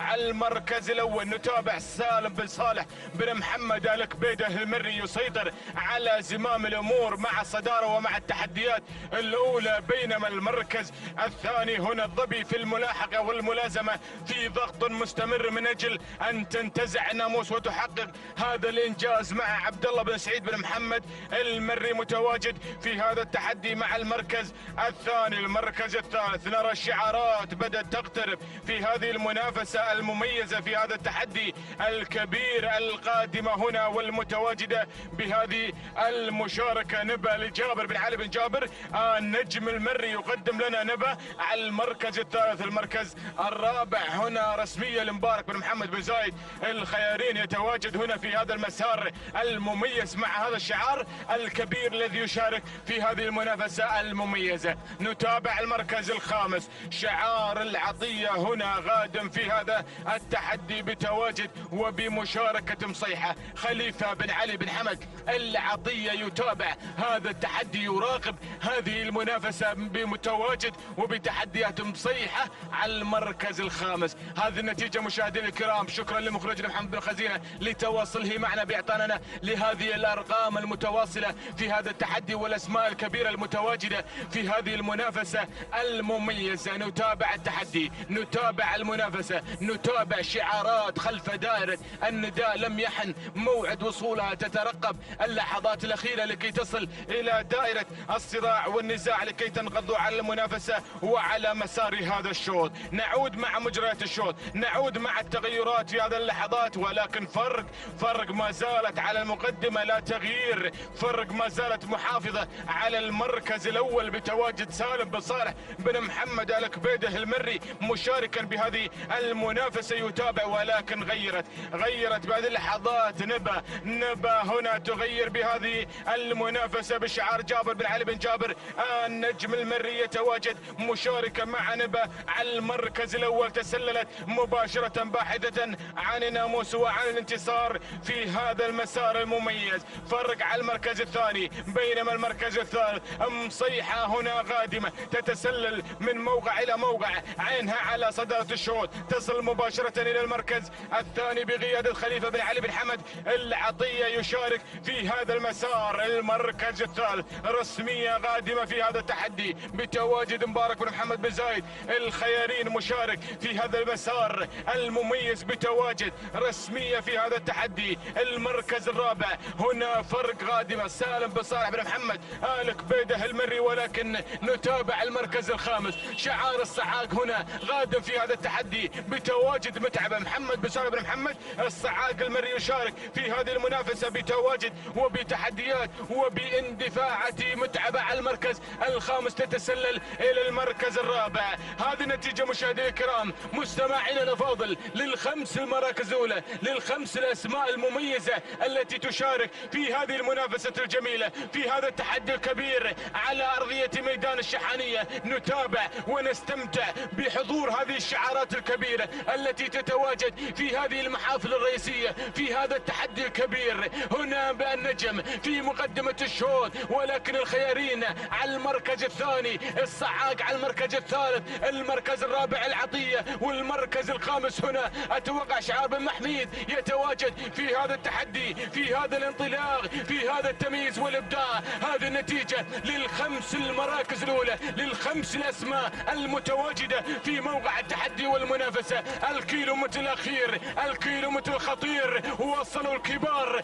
في هذا المسار. نتابع البداية، نبا ما زالت هي القائدة لمسيرة وانطلاقة هذا الشوط بتواجد جابر بن علي بن جابر النجم المري ينطلق مع الصدارة. الصعاق مع متعبة تريد أن تتعب الجميع. محمد بن سالم الصعاق المري مع المركز الثاني. الزعبي هنا قادم، راشد بن بط الزعبي يتقدم بهذه اللحظات، وايضا شعار الشنجل يتواجد في هذا التحدي. ترتيب لمحمد بن راشد بن محمد العذبة يتواجد بمتابعة الشرس المراقب لاحداث هذا الشوط. الله الله الله الله الله، بدت المنافسة والمعركة الطاحنة من أجل الناموس. الصعاق في القيادة والريادة، متعبة متعبة متعبة، أتعبت الجميع. محمد بن سالم بن محمد الصعاق المري يتقدم مشاركة في هذه المنافسة، يتقدم في هذا التحدي، ولكن ترتيب الزعبي، ترتيب بشعار محمد بن حمد بن راشد العذبة على المركز الثاني. رسمية لمبارك بن محمد بن زايد الخيارين قادمة رسمية ومتعبة. الصعاق الخيارين العذبة في منافسة شيقة، ولكن تتسلل رسمية في هذا الموقع الرسمي والمميز مع مبارك بن محمد بن زايد الخيارين. رسمية الصعاق ما زال في المنافسة، ولكن الخيارين ينتزع الناموس تهانينا، والناموس لمبارك بن محمد بن زايد الخيارين على فوز رسمية وتحقيق للإنجاز. المركز الثاني متعبة لمحمد بن سالم الصعاق، المركز الثالث ترتيب لمحمد بن حمد بن راشد العذبة. المركز الرابع شندارة لمسفر بن محمد بن مسفر بن محميد الجربوعي. المركز الخامس نبا لجابر بن علي بن جابر النجم المري. هكذا مشاهدينا مستمعينا الافاضل تابعتم معنا المنافسة بحضور هذه الأسماء الكبيرة، بحضور هذه الشعارات المميزة المتواجدة في هذا التحدي الكبير. فكان الشعار الخيارين أحد العمالقة في هذا العالم الساحر، مع رسمية التي انتزعت وحققت هذا الانتصار. 9 دقائق 18 ثانية 73 جزء من الثانية. تهانينا والناموس مبارك بن محمد بن زايد الخيارين على فوز رسمية وتحقيق للإنجاز. المركز الثاني متعبة مع المركز الثاني 9 دقائق 19 ثانية 63 جزء من الثالثة. ناموس محمد بن سالم بن محمد الصعاق المري على فوز متعبة في المركز الثاني. المركز الثالث ترتيب هالمركز الثالث 9 دقائق 20 ثانية 36 جزء من الثانية. ناموس محمد بن حمد بن راشد العذبة على فوز ترتيب في المركز الثالث. تهانينا والناموس لجميع الفائزين.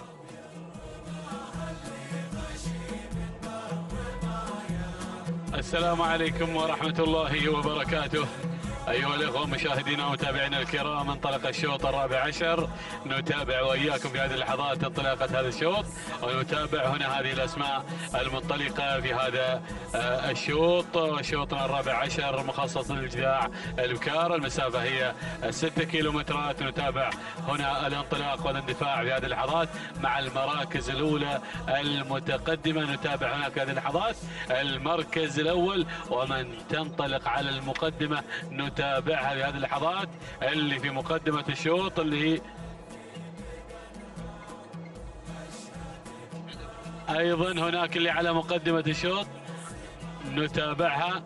راهية اللي على المركز لمحمد بن زايد بن طرجم السهلي على مقدمة الشوط وعلى المركز الأول. وفي مقدمة الشوط نتابع راهية اللي أيضا في مقدمة الشوط واندفاعتها مع المركز الأول. محمد بن زايد بن محمد بن طرجم السهلي على المركز الأول، بينما النقلة على المركز الثاني. والمركز الثاني اللي وصلت هنا في هذه اللحظات نتابع الشايبة اللي جابر بن علي بن جابر بن نجم المري مع الشايبة اللي على المركز الثاني. المركز الثالث نتابع في هذه اللحظات الوصول من رمز لمحمد بن عبد الله بن محمد بن نايفة الهاجري مع المركز الثالث. المركز الرابع نتابع شعار بن سالمين قادم في هذه اللحظات مع سمحة سعيد بن محمد بن حمد بن سالمين المري. بينما أرى المركز الخامس اللي بدأت تتسلل بدورها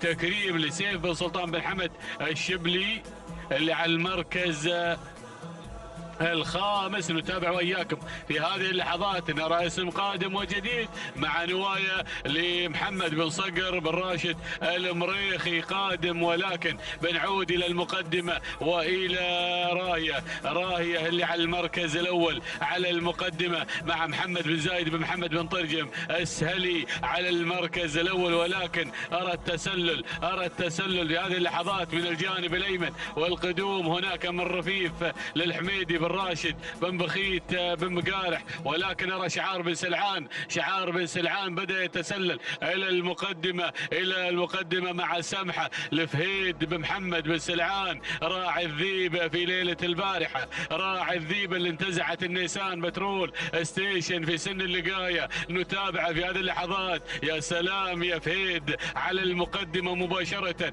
نتابع مع سمحة فهيد بن محمد بن سلعان المري على المركز الأول على المقدمة. ما شاء الله تبارك الله ما جبنا لها طاري إلا في مقدمة الشوط. بينما المركز الثاني نتابع نوايا محمد بن راشد بن صقر المريخي على المركز الثاني مع نوايا. المركز الثالث شعار بن نجم متواجد مع الشايبة جابر بن علي بن نجم المري. المركز الرابع نتابع هناك اللي هي راهية محمد بن زايد بن محمد بن طرجم السهلي. المركز الخامس شعار بن نايفة هنا قادم مع رمز محمد بن عبد الله بن نايفة الهاجري هنا في هذه اللحظات. ولكن نرى التسلل والقدوم هنا في هذه اللحظات مع اللي وصلت اللي غيرت اللي انطلقت. يا سلام شاهد امواج ابراهيم بن محسن بن سليم بن بخيت الخوار على المركز. ايضا هنا سليم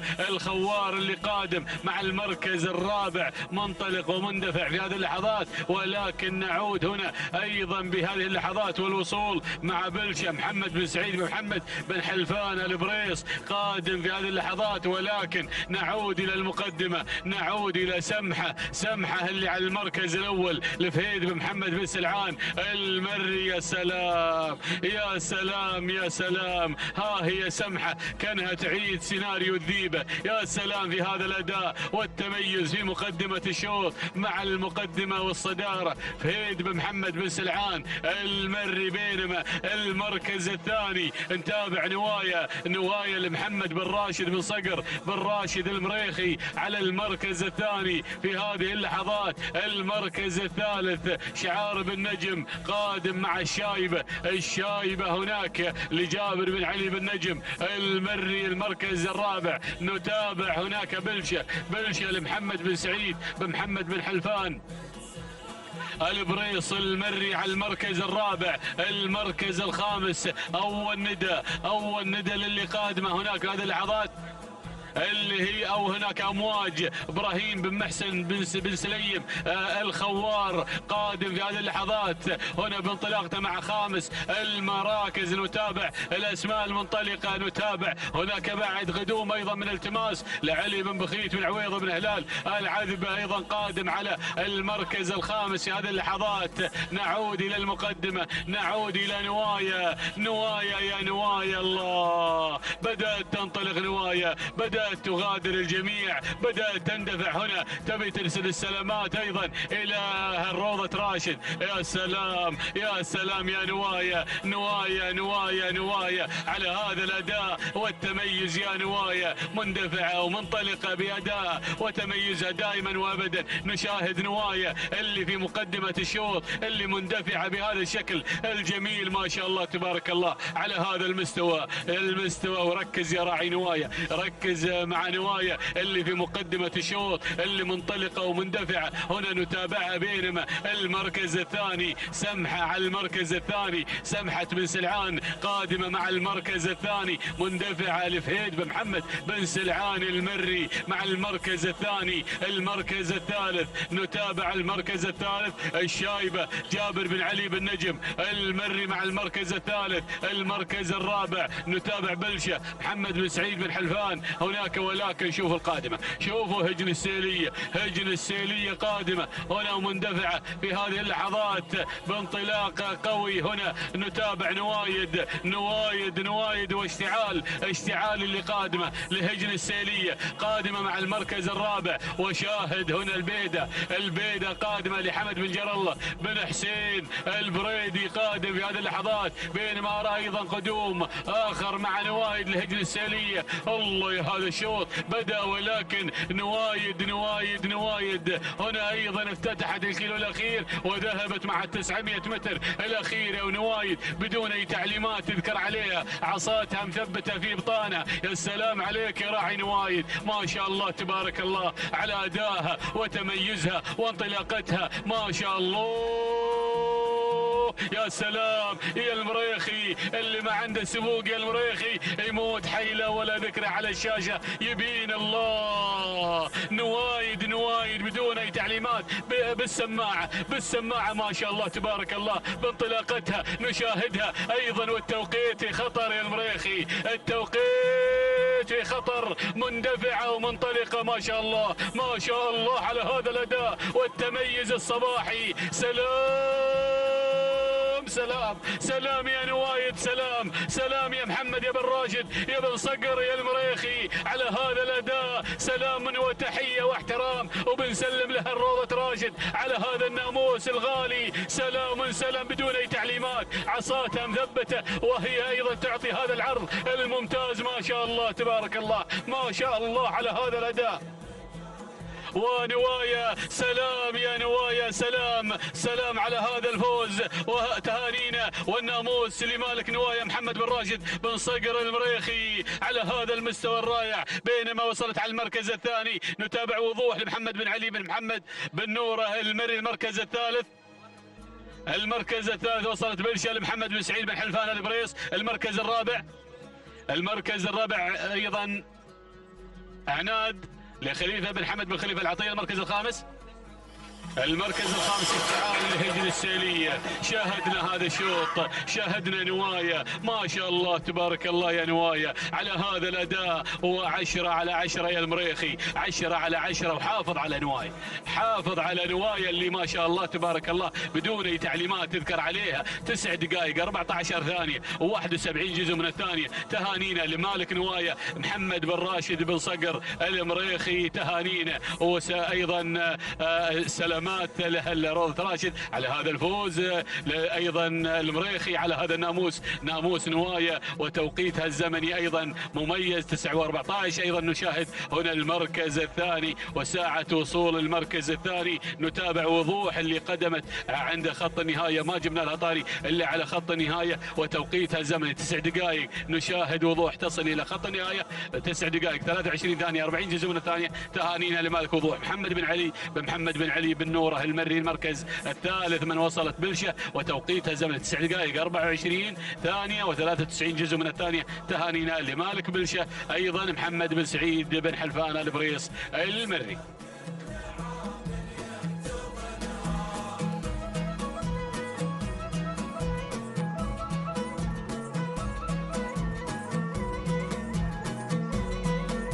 التواصل مستمر مشاهدينا ومتابعينا الكرام، تتواصل التحديات والإثارة من هنا من ميدان التحدي في هذا الصباح نتابع انطلاقات سن الجذاع. ينطلق مشاهدي الاعزاء الشوط الخامس عشر، وهو الشوط خاص للإنتاج والمنتجين. نتابع مشاهدي الأعزاء هذه الأسماء والشعارات الباحثة بناموس هذا الشوط. نتابع المركز الأول ومقدمة هذا الشوط ومن تحتل المركز الأول وتتواجد فيه مشاهدي الأعزاء عبر كادر قناة الريان. نتابع على أول المراكز وأول التحديات. نتابع برشا للسيد جبر بن ناصر بن راشد بن علي بن مقارح المري، بينما المركز الثاني يأتي شعار الزعبي مع لمحة لراشد بن بطي بن محمد الحسنة المري على مستوى المركز الثاني والمركز الثالث. نتابع القادمة والمنطلق العنود لخليفة بن علي بن حمد العطية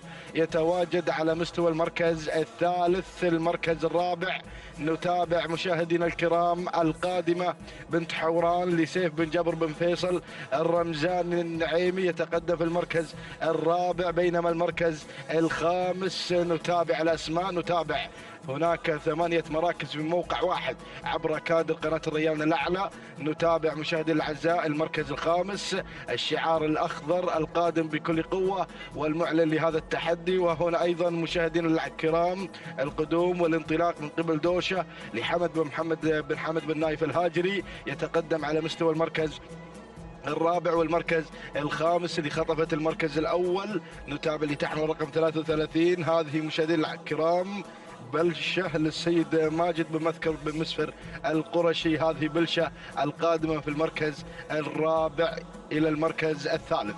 هذه النتيجة مشاهدينا الكرام للمراكز الخمسة الأولى المذاعة في هذا الشوط. ونعود مباشرة إلى المركز الأول لنتابع دوشة حمد بن محمد بن حمد بن نايفة الهاجري يتقدم على أول المراكز، بينما المركز الثاني لمحة لراشد بن بطي بن محمد الحسنة المري والمركز الثالث. نتابع شعار القرشي القادم مع بلشة ماجد بن مذكر بن مسفر القرشي والمركز الرابع. نتابع من الجانب الآخر الوصول والتقدم على مستوى المركز الرابع القادمة مشاهدينا الكرام ومتابعينا الأفاضل. هذه مشاهدينا الكرام وحيشة لمحمد بن سعيد بن محمد بوضح المري القادم في رابع المراكز. وخامس التحديات نجد في هذه اللحظة الثريا لحمد بن علي بن جابر بن سالم الحنزاب المري. هذه النتيجة للمراكز الخمسة الأولى. ونعود مباشرة إلى البداية وشعار بن نايفة يتواجد مع دوشة حمد بن محمد بن حمد بن نايفة الهاجري يتقدم على أول المراكز، والمركز الثاني بلشة لماجد بن مذكر بن مسفر القرشي على مستوى المركز الثاني، والمركز الثالث القدوم في هذه اللحظات من قبل وحيشة محمد بن سعيد بن محمد بوضح المري يتقدم في المركز الثالث، بينما المركز الرابع لمحة لراشد بن بطي بن محمد الحسنة المري على مستوى المركز الرابع. بينما خامس التحديات نجد في هذه اللحظات الثريا لحمد بن علي بن جابر بن سالم الحنزاب المري على مستوى المركز الخامس. هذه النتيجة مشاهدينا الكرام للمراكز الخمسة الأولى الفايف ستار على مقدمة هذا الشوط. ونعود مباشرة إلى دوشة تسبب الدوشة في هذا الشوط وتنطلق بشعار بن نايفة حمد بن محمد بن حمد بن نايف الهاجري، ولكن أرى التسلل من قبل بلشة الجميع وانطلقت على أول المراكز لماجد بن مذكر بن مسفر القرشي، وشعار الزعبي أيضا قادم بكل قوة مع لمحة لراشد بن بطي بن محمد الحسنة المري والمركز الثالث. وتابع القادمة مشاهدينا الكرام في هذه اللحظات اللي تنطلق بغداد سالم بن صقر بن سالم بن راشد المريخي، والمركز الرابع من الجانب الآخر وحيشة لمحمد بن سعيد بن محمد بوضحة المري. وخامس التحديات خامس المراكز نتابع مشاهدينا الأعزاء الوصول في هذه اللحظات والتقدم القدوم في هذه اللحظات مشاهدينا الكرام ومتابعينا الأفاضل على مستوى المركز الخامس. نتابع الهجوم القادمة مشاهدينا الأعزاء في المركز الخامس. هذه مشاهدينا الأعزاء الثريا لحمد بن علي بن جابر بن سالم الحنزاب المري. هذه النتيجة وهناك أسماء بدأت تنضم إلى المراكز الخمسة الأولى. تتقدم محبة محمد بن عايض بن محمد بن عايض الحنزاب المري تتقدم من مركز إلى مركز، ولكن نعود إلى البداية البداية. نعود مشاهدينا الكرام حيث الصدارة والمقدمة في هذه اللحظات توحيشة محمد بن سعيد بن محمد بوضحة المري على أول المراكز، وبلشة في المركز الثاني. بلشة بشعار القرشي، ماجد بن مذكر بن مسفر القرشي على المركز الثاني. المركز الثالث أرى الانطلاق من قبل محبة محمد بن عايض بن محمد بن عايض الحنزاب المري على 3 المراكز. المركز الرابع بغداد سالم بن صقر بن سالم بن راشد المريخي، ولكن أرى القدوم، أرى الانطلاق من قبل العنود العلي بن راشد بن علي بن سلعان المري. وهنا أيضا مشاهدينا الأعزاء القدوم في هذه اللحظات من قبل أمجاد للسيد عبد الهادي بن عبد الله بن محمد بن نايفة الهاجري القادمة في هذه اللحظات على مستوى المركز الخامس. هذه النتيجة مشاهدينا الكرام. ونعود إلى البداية، نعود إلى المقدمة. يا سلام يا محبة مشاهدينا الأعزاء، تنطلق في أول المراكز بشعار محمد بن عايض بن محمد الحنزاب المري على أول المراكز. بينما المركز الثاني أرى الانطلاق من قبل وحيشة محمد بن سعيد بن محمد بوضحة المري على ثاني المراكز. بينما المركز الثالث الانطلاقة والمتابعة لدى العنود علي بن راشد بن علي بن سلعان المري على مستوى المركز الثالث. والمركز الرابع أمجاد تبحث عن المجد، تبحث عن الفوز والناموس في هذا الشوط بشعار بن نايفة يتقدم في هذه اللحظات مع أمجاد لعبد الهادي بن عبد الله بن محمد بن نايفة الهاجري على المركز الرابع. بينما المركز الخامس أرى الانطلاق في هذه اللحظات من قبل الشاذلية مسعود بن ناصر بن سالم بن فهد المكسور يأتي لأول إذاعة مع الشاذلية في الأمتار الأخيرة. الله الله الله، هذه الأسماء الأولى، هذه الشعارات الخطيرة. ولكن نعود إلى البداية،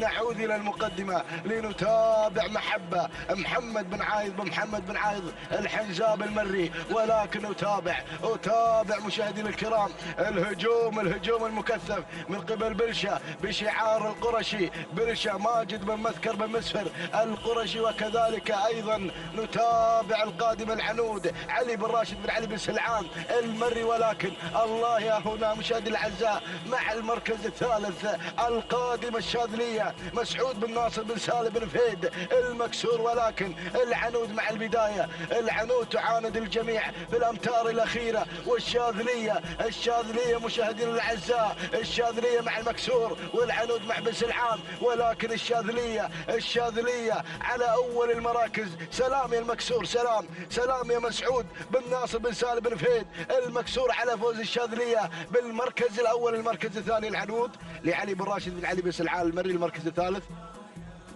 بلشة لماجد بن مذكر بن مسفر القرشي. المركز الرابع جاءت فيه لولوة لعبد العزيز بن خالد بن عبد الله العطية. المركز الخامس كان الوصول من قبل محبة لمحمد بن عايض بن محمد بن عايض الحنزاب المري. إذا مشاهدي الأعزاء، تهانينا والناموس لمالك الشاذلية مسعود بن ناصر بن سالم بن فهد المكسور على هذا الفوز. هذه الشاذلية مشاهدي الأعزاء تنتزع ناموس هذا الشوط، والتوقيت الزمن 9 دقائق 16 ثانية 67 جزء من الثانية. تهانينا وألف مبروك لمسعود بن ناصر بن سالم بن فهد المكسور. بينما المركز الثاني العنود العلي بن راشد بن علي بن سلعان المري 9 دقائق 17 ثانية و19 جزء من الثانية. تهانينا والناموس. بينما المركز الثالث أتت بلشة لماجد بن مذكر بن مسفر القرشي، والتوقيت الزمن 9 دقائق 17 ثانية 55 جزء من الثانية. تهانينا والناموس لجميع الفائزين.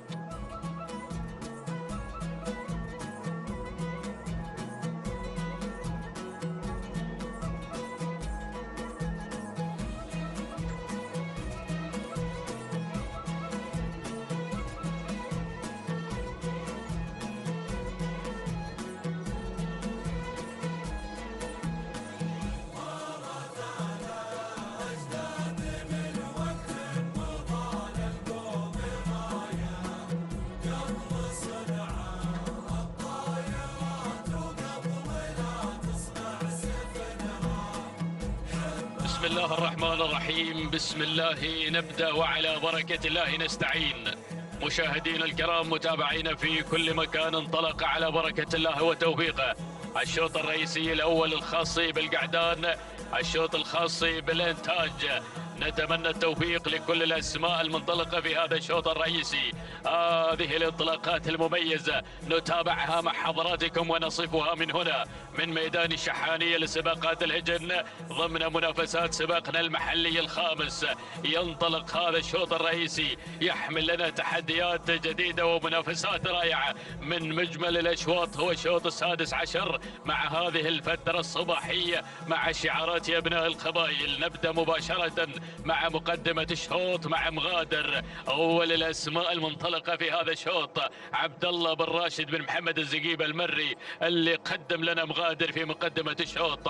النقلة مع المركز الثاني هذا هو راصد على ثاني المراكز لعلي بن محمد أبو شارب يتقدم في هذا الشوط مع المركز الثاني. وفي ثالث المراكز يصل في هذه اللحظات السمح اللي خذ المركز الثالث لمحمد بن خالد بن عبد الله العطية مع ثالث المراكز. ننتقل مباشرة إلى المركز الرابع. أتابع القادم في هذه اللحظات مع رابع المراكز مشرف يصل في هذه اللحظة لناصر بن ماجد بن محمد الجفال النعيمي يتقدم مع المركز الرابع. وفي خامس المراكز الواصل فزاع لمحمد بن راشد بن محمد العماني العذبة يتقدم على مستوى المركز الخامس. هذه النتيجة للخمس المراكز المتقدمة للخمس المراكز المندفعة في هذا الشوط. نتابع مع حضراتكم مشاهدينا الأعزاء انطلاقات رائعة ومميزة على ميدان الشحانية. شوف هذه اللقطات الجميلة أيضا والتحديات الرائعة مع مخرجنا اللي تابع معكم هذا المسار الجميل من مسارات الأصايل. شكرا يا ابن خزينة. نتابع في هذا الشوط 6 كيلومترات هي المسافة إلى خط النهاية مع سن الإذاعة. تابع المتعة والتحديات الكبيرة وهذا الشوط الرئيسي الخاص بالإنتاج والمنتجين. الناموس غالي الناموس غالي في هذه الأشواط. الله الله الله الله الله. نتابع مغادر في مقدمة الشوط. مغادر في الصدارة حتى اللحظات يغادر بالناموس ولكن لا زلنا مع الأمتار الأولى. مغادر تعود ملكيته لعبد الله بن راشد بن محمد الزقيب المري اللي قدم مغادر في تحديات البداية لكن راصد خطير على المركز الثاني. تعود ملكيته لعلي بن محمد بن علي بن سعيد أبو شارب يتقدم على مستوى المركز الثاني. وفي ثالث المراكز شعار العطية متواجد بتحدياته مع السمح على المركز الثالث في هذه اللحظة. محمد بن خالد بن عبد الله العطية يتقدم على مستوى المركز الثالث بينما في رابع المراكز هياض يصل في هذه اللحظات حمد بن محمد بن صالح بن بخيت الراشدي يتقدم في هذه اللحظات مع أول إذاعة وأول ندى على مستوى المركز الرابع. المركز الخامس في هذه اللحظات بدأ التقدم من الحاكم محسن بن علي بن مبارك بن سالم الفراج. وصل الفراج في هذه اللحظات بدأ يتقدم مع الحاكم على المركز الخامس. وشوف الشعارات القادمة شوف الأسماء الواصلة خلف دائرة الندى. تابع هذه الأعداد المشاركة أيضا في هذه الأشواط الصباحية. الله أشواط التحديات والإثارة شوط من أشواط الإنتاج. الشوط الرئيسي الخاص بالقعدان شوط يحمل التحديات ويحمل الأسماء الخطيرة في هذا الأداء الجميل. نعود مع راصد في مقدمة الشوط على المركز الأول وفي الصدارة منطلقا بشعار أبو شارب على مقدمة الشوط. خطير راصد مع نقطة في المحل الثالث إن ما خانتني الذاكرة. هذا هو راصد مشاهدينا الأعزاء في مقدمة الشوط ينطلق بالمركز الأول مع هذا الشكل الجميل مع هذا الأداء الأجمل. علي بن محمد بن علي بن سعيد أبو شارب. الله راصد في مقدمة الشوط وقناة الريان ترصد التواجد مع هذه الاسماء ومع هذه الشعارات. مغادر في المركز الثاني عبد الله بن راشد بن محمد الزقيب المري يتقدم على مستوى المركز الثاني. اما في ثالث المراكز تواجد ايضا من السمح على المركز الثالث لمحمد بن خالد بن عبد الله العطيه. المركز الرابع الراشدي بدا يتقدم مع هياض في هذه اللحظات. حمد بن محمد بن صالح الراشدي ينطلق في مستوى المركز الرابع. المركز الخامس نتابع شعار الفراج اللي قادم بقوه في هذه اللحظات مع الحاكم محسن بن علي بن مبارك بن سالم الفراج. مع خامس المراكز الجميع بدا هنا بالانطلاق والتحدي. بدات لحظات الجد بالانطلاق. الله الله الله الله، اشتعل الشوط والتهبت المنافسه. كيلو ونصف الكيلو عن خط النهايه. ابو شارب راصد في مقدمه الشوط في المركز الاول وفي الصداره مع تحدياته مع انطلاقاته الجميله في مقدمه الشوط على المركز الاول والصداره. علي بن محمد بن علي بن سعيد ابو شارب ينطلق في صداره هذا الشوط مع راصد راصد راصد راصد على المقدمه والصداره بشعاره الجميل 1200 يا مضمرين. المركز الثاني السمح على ثاني المراكز محمد بن خالد بن عبد الله العطيه. في ثالث المراكز تواجد من هياض ينطلق في مستوى المركز الثالث حمد بن محمد بن صالح بن بخيت الراشدي. المركز الرابع نتابع القادم في هذه اللحظات. وصل مبلش حمد بن محمد بن نايف الهاجري. المركز الخامس قدوم في هذه اللحظات. وصول ايضا وتقدم ممتاز من قبل الفائز خليفه بن عبد الله العطيه يتقدم في هذه اللحظات. ولكن الله يسمح غير مباشرة إلى مقدمة الشوط، غير إلى الصدارة. تعود ملكيته لمحمد بن خالد بن عبد الله العطية. لكن خطير هياض في رصيد سيارتين. الله الله الله الله الله الله. حمد بن محمد بن صالح بن بخيت الراشدي يغير في هذه اللحظات. انتزع المركز الأول ولكن العطية قادم بتحدياته مع الفايز. وهناك التحدي أيضا من شعار بن نايفة. لكن نتابع المقدمة والصدارة. هياض في مقدمة الشوط. السمح مع المركز الثاني والتواجد من الفايز على ثالث المراكز. التهبت المنافسة. المعركة طاحنة بين الجميع. هياض في مقدمة الشوط لكن الفايز خطير مع العطية. والعطية الآخر يتقدم مع السمح. من المنتصر في هذا الشوط؟ ثلاثية مع الأمتار الذهبية. لكن الفايز هياض. السمح الفايز هياض حسم الأمور مع اللحظات الأخيرة ويكرر الإنجاز مع إنجازاته السابقة. تهانينا لحمد بن محمد بن صالح الراشدي. سلام يا الراشدي، سلام يا هياض، سلام. تهانينا وأسعد الله صباحك مع هذا الفوز والانتصار. المركز الثاني كان الوصول من السمح مع ثاني المراكز لمحمد بن خالد بن عبد الله العطية. المركز الثالث الفايز من وصل في ثالث المراكز خليفه بن عبد الله بن علي بن عبد الله العطية. المركز الرابع من وصل مبلش لحمد بن محمد بن نايف الهاجري. المركز الخامس الوصول كان من راصد لعلي بن محمد بن سعيد ابو شارب. هذه نتيجتنا مشاهدينا الاعزاء. عوده مع التوقيت الزمني. هذا هو هياض يصل الى خط النهايه محقق الفوز والانتصار. قاطع 6 كيلو متر في 9 دقائق 12 ثانيه 58 جزءا من الثانيه. تهانينا والناموس لحمد بن محمد بن صالح بن بخيت الراشدي على فوز هياض بالمركز الاول. المركز الثاني من وصل السمح وتوقيته 9 دقائق 12 ثانيه 82 جزء من الثانيه. تهانينا لمحمد بن خالد بن عبد الله العطية. المركز الثالث وصل الفائز بتوقيت مقداره 9 دقائق 12 ثانيه 92 جزء من الثانيه. تهانينا والناموس لخليفه بن عبد الله بن علي بن عبد الله العطية على فوز الفائز بالمركز الثالث.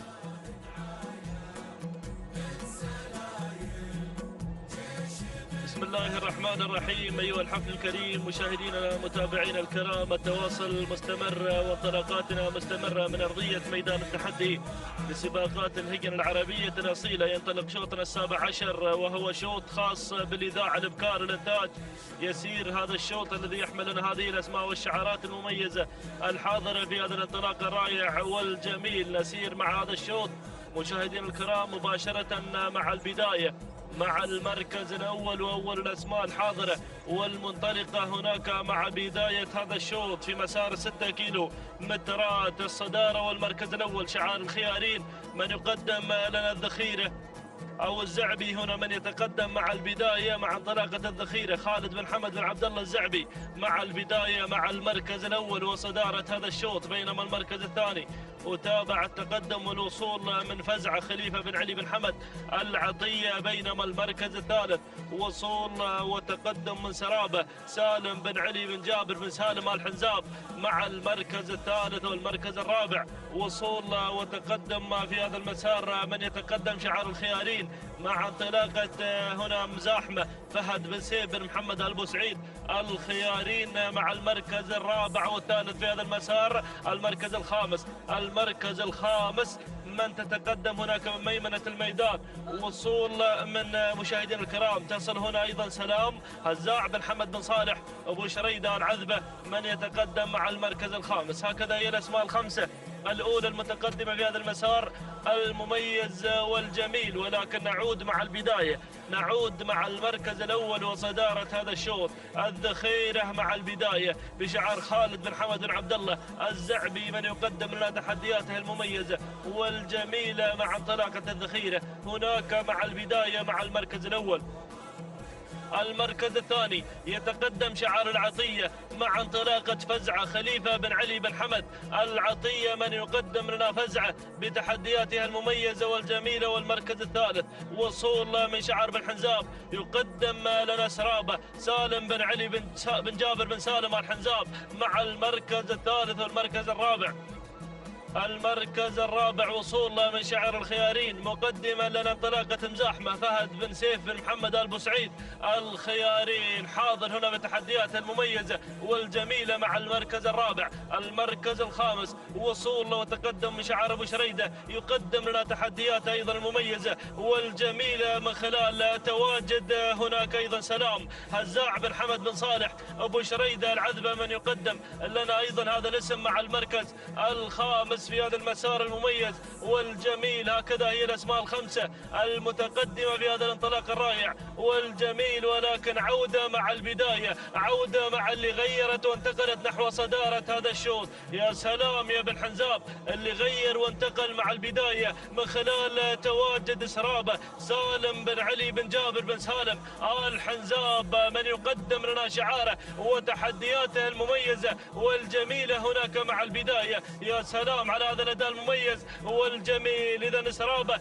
هي التي تقود المسيرة في هذا الانطلاق الرائع والجميل مع المركز الأول. المركز الثاني يتقدم شعار الزعبي مع الذخيرة خالد بن حمد بن عبد الله الزعبي مع المركز الثاني. المركز الثالث وصول من شعار العطية من يقدم لنا أيضا انطلاقة فزعة خليفة بن علي العطية من يأتي مقدما لنا انطلاقة أيضا فزعة في هذا المسار. المركز الرابع وصول وتقدم من شعار الخيارين مقدما لنا أيضا مزاحمة فهد بن سيف بن محمد البوسعيد الخيارين. المركز الخامس وتابع التقدم مع خامس التحديات شعار العطية من يتقدم مع المركز الخامس في هذا الانطلاق المميز والجميل مقدما لنا حور خالد بن محمد بن خالد بن عبد الله العطية التي تأتي مع المركز الخامس في هذا الانطلاق المميز. هكذا هي الأسماء الأولى المتقدمة مشاهدينا متابعينا الكرام في هذا المسار المميز والجميل والرائع. لكن العودة مع البداية، العودة مع المركز الأول السرابة وتحدياتها المميزة والجميلة هناك مع المركز الأول وصدارة هذا الشوط. يا سلام يا السرابة وأيضا سالم بن علي بن جابر بن سالم الحنزاب من يقدم لنا سرابة في هذا المسار المميز والجميل. حاضر شعار بن حنزاب مقدما لنا هذا الأداء المميز والجميل مع البداية. أيضا سرابة التي تقود المسيرة في هذا الانطلاق الرائع والجميل. بينما المركز الثاني وتابع ثاني التحديات شعارك يا الخيارين اللي تقدم لنا أيضا انطلاقة مزاحمة مع المركز الثاني في هذا الانطلاق فهد بن سيف بن محمد البوسعيد الخيارين. حاضر شعار أبو سيف في هذا المسار المميز والجميل. المركز الثالث وتابع شعار العطية مع المركز الثالث يتقدم في هذا الانطلاق مع فزعة خليفة بن علي بن حمد العطية مع المركز الثالث. المركز الرابع وصول من شعار الزعبي يتقدم مع انطلاقة الذخيرة خالد بن حمد بن عبد الله الزعبي مع المركز الرابع والمركز الخامس. شعار العطية ينطلق مع حور مع خامس التحديات في هذا الانطلاق المميز والجميل يا سلام. ولكن عودة مع البداية، نعود مع المركز الأول. صدارة هذا الشوط لا تزال سرابة هي سيدة الموقف في هذا الانطلاق المميز. حاضرة سرابة في هذا المسار، حاضرة مع آمال وطموحات بن حنزاب لاختطاف ناموس هذا الشوط. ركز يا بن حنزاب مع البداية هي اللي تقود أيضا هذه المسيرة، مسيرة شوطنا السابع عشر. يا سلام يا سلام، سرابة سرابة سرابة مع البداية. بن حنزاب يقدم لنا شعاره مع المركز الأول. المركز الثاني شعار الخيارين مع ثاني التحديات مع مزاحمة فهد بن سيف بن محمد آل بوسعيد الخيارين مع المركز الثاني والمركز الثالث.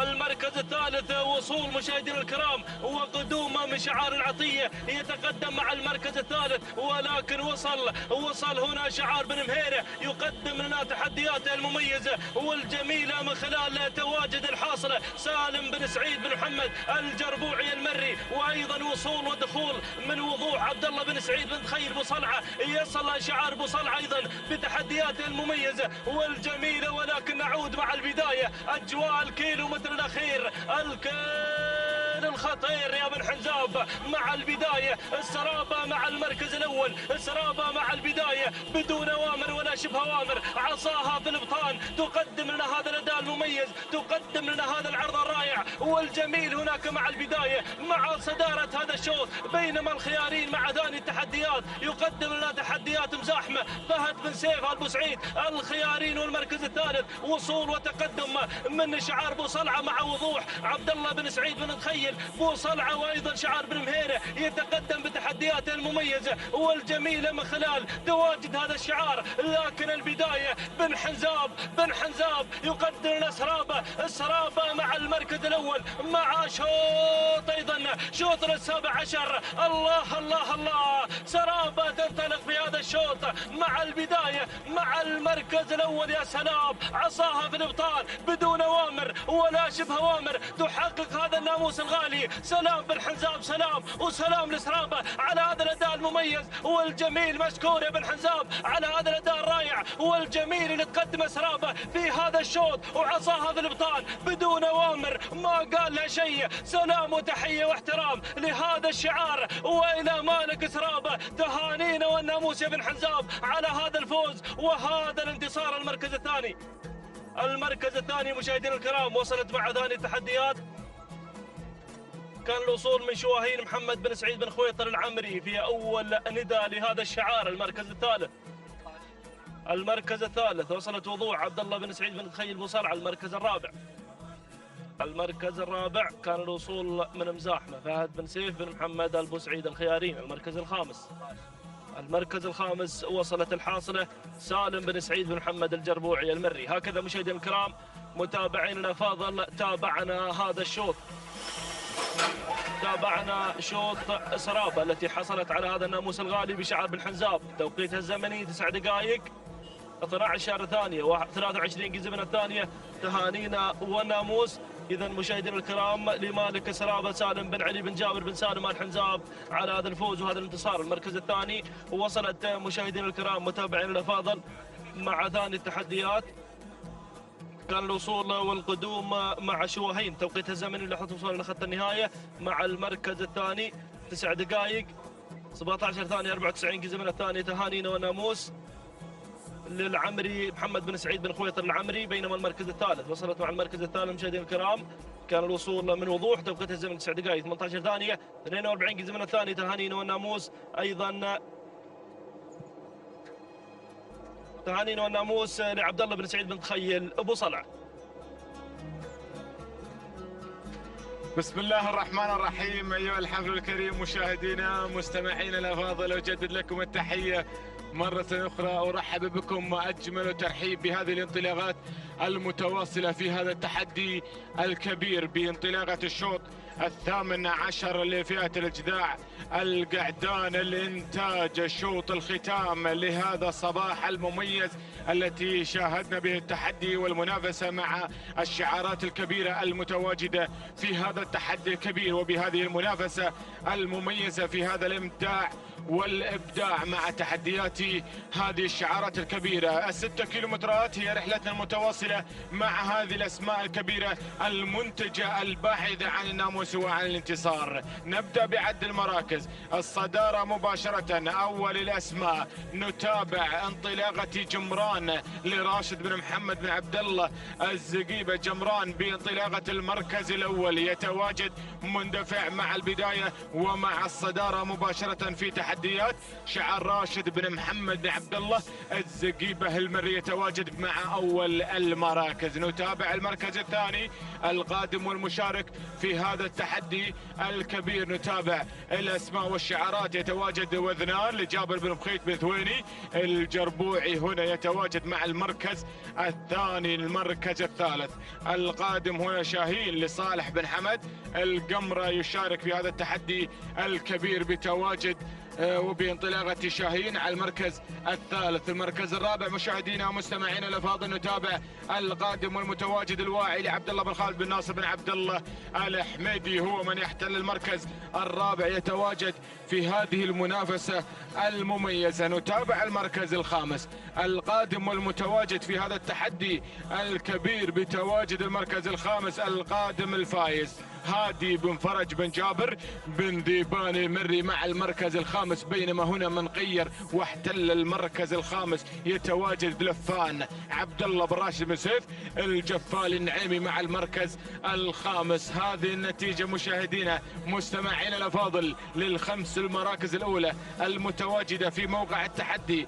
والمنافسة في مسار هذا الشوط في هذا التحدي الكبير مع شوط الختام لهذا الصباح مع هذه الاسماء والشعارات المميزة التي تتواجد في هذا التحدي الكبير والحاضرة من أجل الناموس ومن أجل الانتصار في هذا المسار وبهذا التحدي الكبير. نعود مباشرة مع البداية والزقيبة ما زال مسيطرا ما زال محافظا ما زال متربعا على عرش الصدارة بتواجد جمران المنطلق المسيطر على زمام الأمور بتواجد شعاره مع المركز الأول راشد بن محمد بن عبد الله الزقيبة المري مع الصدارة. بينما هنا السندباد القطري قادم مع شاهين صالح بن حمد القمرة يتواجد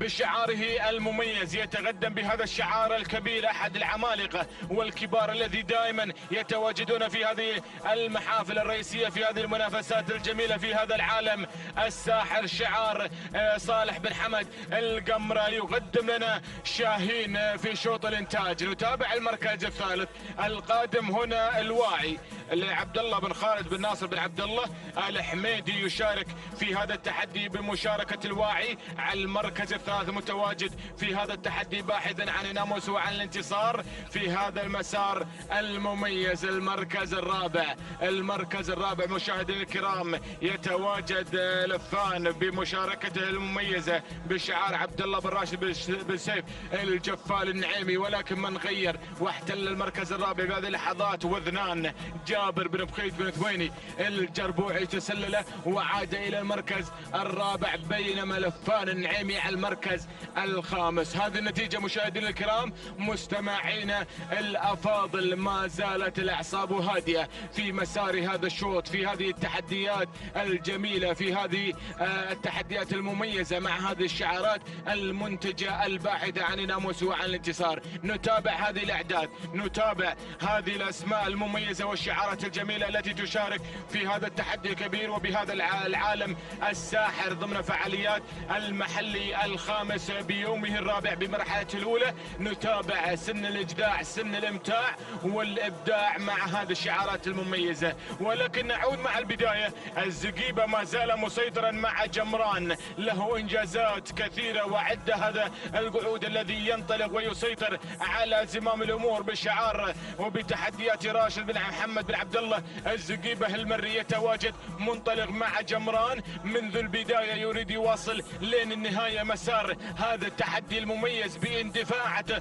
التلغائية على الصدارة. بينما هنا السندباد القطري قادم مع شاهين صالح بن حمد القمرة يتواجد مع المركز الثاني مشاركا في هذه المنافسة. نتابع المركز الثالث، بدأ يتحرك بن ثويني مع وذنان بمشاركة جابر بن بخيت بن ثويني. الجربوعي يتواجد في هذا التحدي بتواجد وذنان على المركز الثالث. المركز الرابع لفان هنا قادم عبد الله براش بن سيف الجفال النعيمي يتواجد مشاركا مع لفان على المركز الرابع.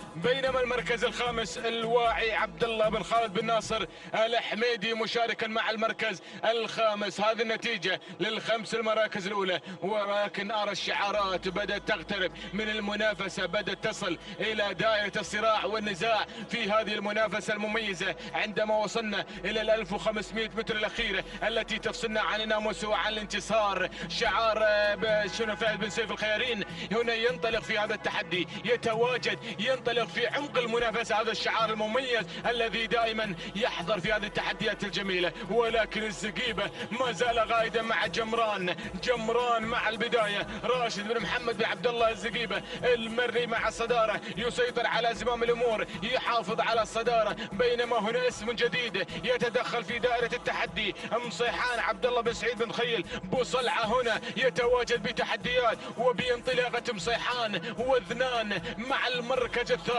عينه على الصدارة مع الكيلومتر الأخير والخطير. وذنان تسلل إلى الصدارة مباشرة، جابر بن بخيت بن ثويني الجربوعي مع وذنان، وهنا مصيحان يتقدم مع عبد الله بن سعيد بن خيل بوصلعة وأيضا. ولكن جمران ما زال حاضرا، ما زال متواصلا في هذه المنافسة المميزة بشعار راشد بن محمد عبد الله الزقيبة المري. ولكن نتابع شعار العطية قادم مع ضرغام خليفة بن علي بن حمد العطية، وايضا هنا المشاركة مع فذ لعبد الهادي بن غانم بن محمد الخيارين يقدم لنا فذ على المركز الخامس باول نداء. هذه نتيجة للخمس المراكز الاولى المسيطرة والمنطلقة في هذا التحدي الكبير بهذه المنافسة المميزة. ولكن مصيحان بصيحات الجماهير يفرض السيطرة، ينطلق في هذا التحدي غائدا لمسيرة هذا الشوط عبد الله بن سعيد بن خيل بوصلعة. ولكن فذ هنا ينطلق في هذا التحدي، وصل مباشرة إلى موضع التحدي والمنافسة. عبد الهادي بن غانم بن محمد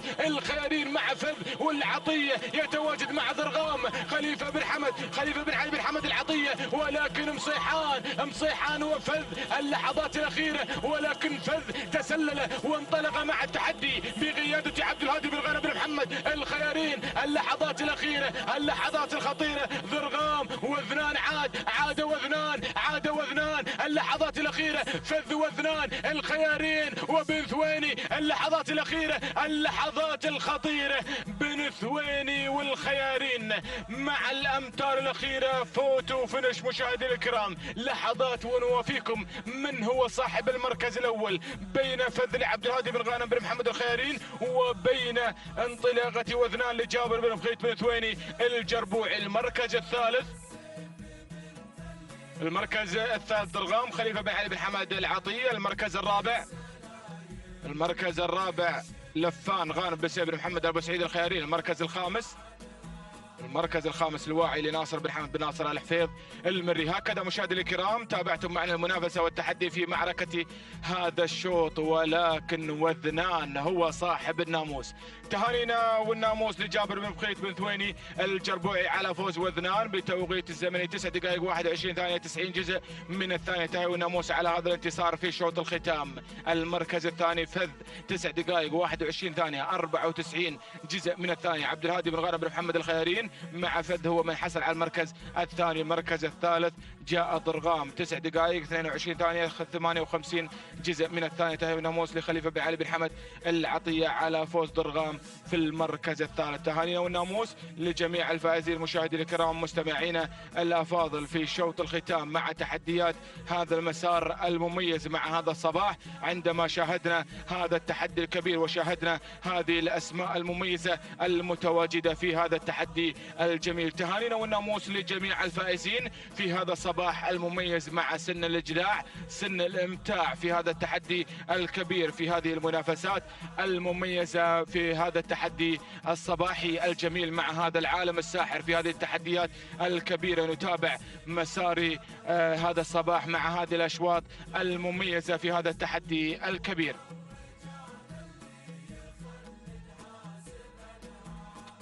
مشاهدينا الكرام، مستمعينا الافاضل، كما استمتعتم معنا في هذا الصباح، ترون الان بعد لحظات لائحة الشرف للفائزين والحاصلين على اشواط هذا الصباح في هذا التحدي الكبير وبهذه المنافسة المميزة ضمن فعاليات المحلي الخامس مع سن الإجداع. شتان مع صالح بن حمد بن صالح بوشريد المري تنتزع الشوط الرئيسي لإجداع البكار، وايضا شهاب لعبد الهادي بن حمد بن ترحيب بن نايفة الهاجي هو من حقق الشوط الرئيسي لإجداع القعدان وحصل على التوقيت الأفضل والأجمل في هذا الصباح، 9 دقائق 8 ثواني 46 جزء من الثانية. تهاني والناموس لعبد الهادي بن حمد بن ترحيب بن نايف الهاجي على فوز الشهاب وتحقيقه للإنجاز. تهاني والناموس لجميع الفائزين في هذا الصباح مع سن الإجداع، سن الإمتاع والإبداع. تهاني والناموس لجميع الفائزين، وحظ أوفر لمن لم يحالفهم الحظ في السباقات القادمة. تقبلوا تحياتي وتحيات طاقم العمل لقناة الريان الفضائية الناقلة لأحداث هذا الشوط. إلى حين الملتقى.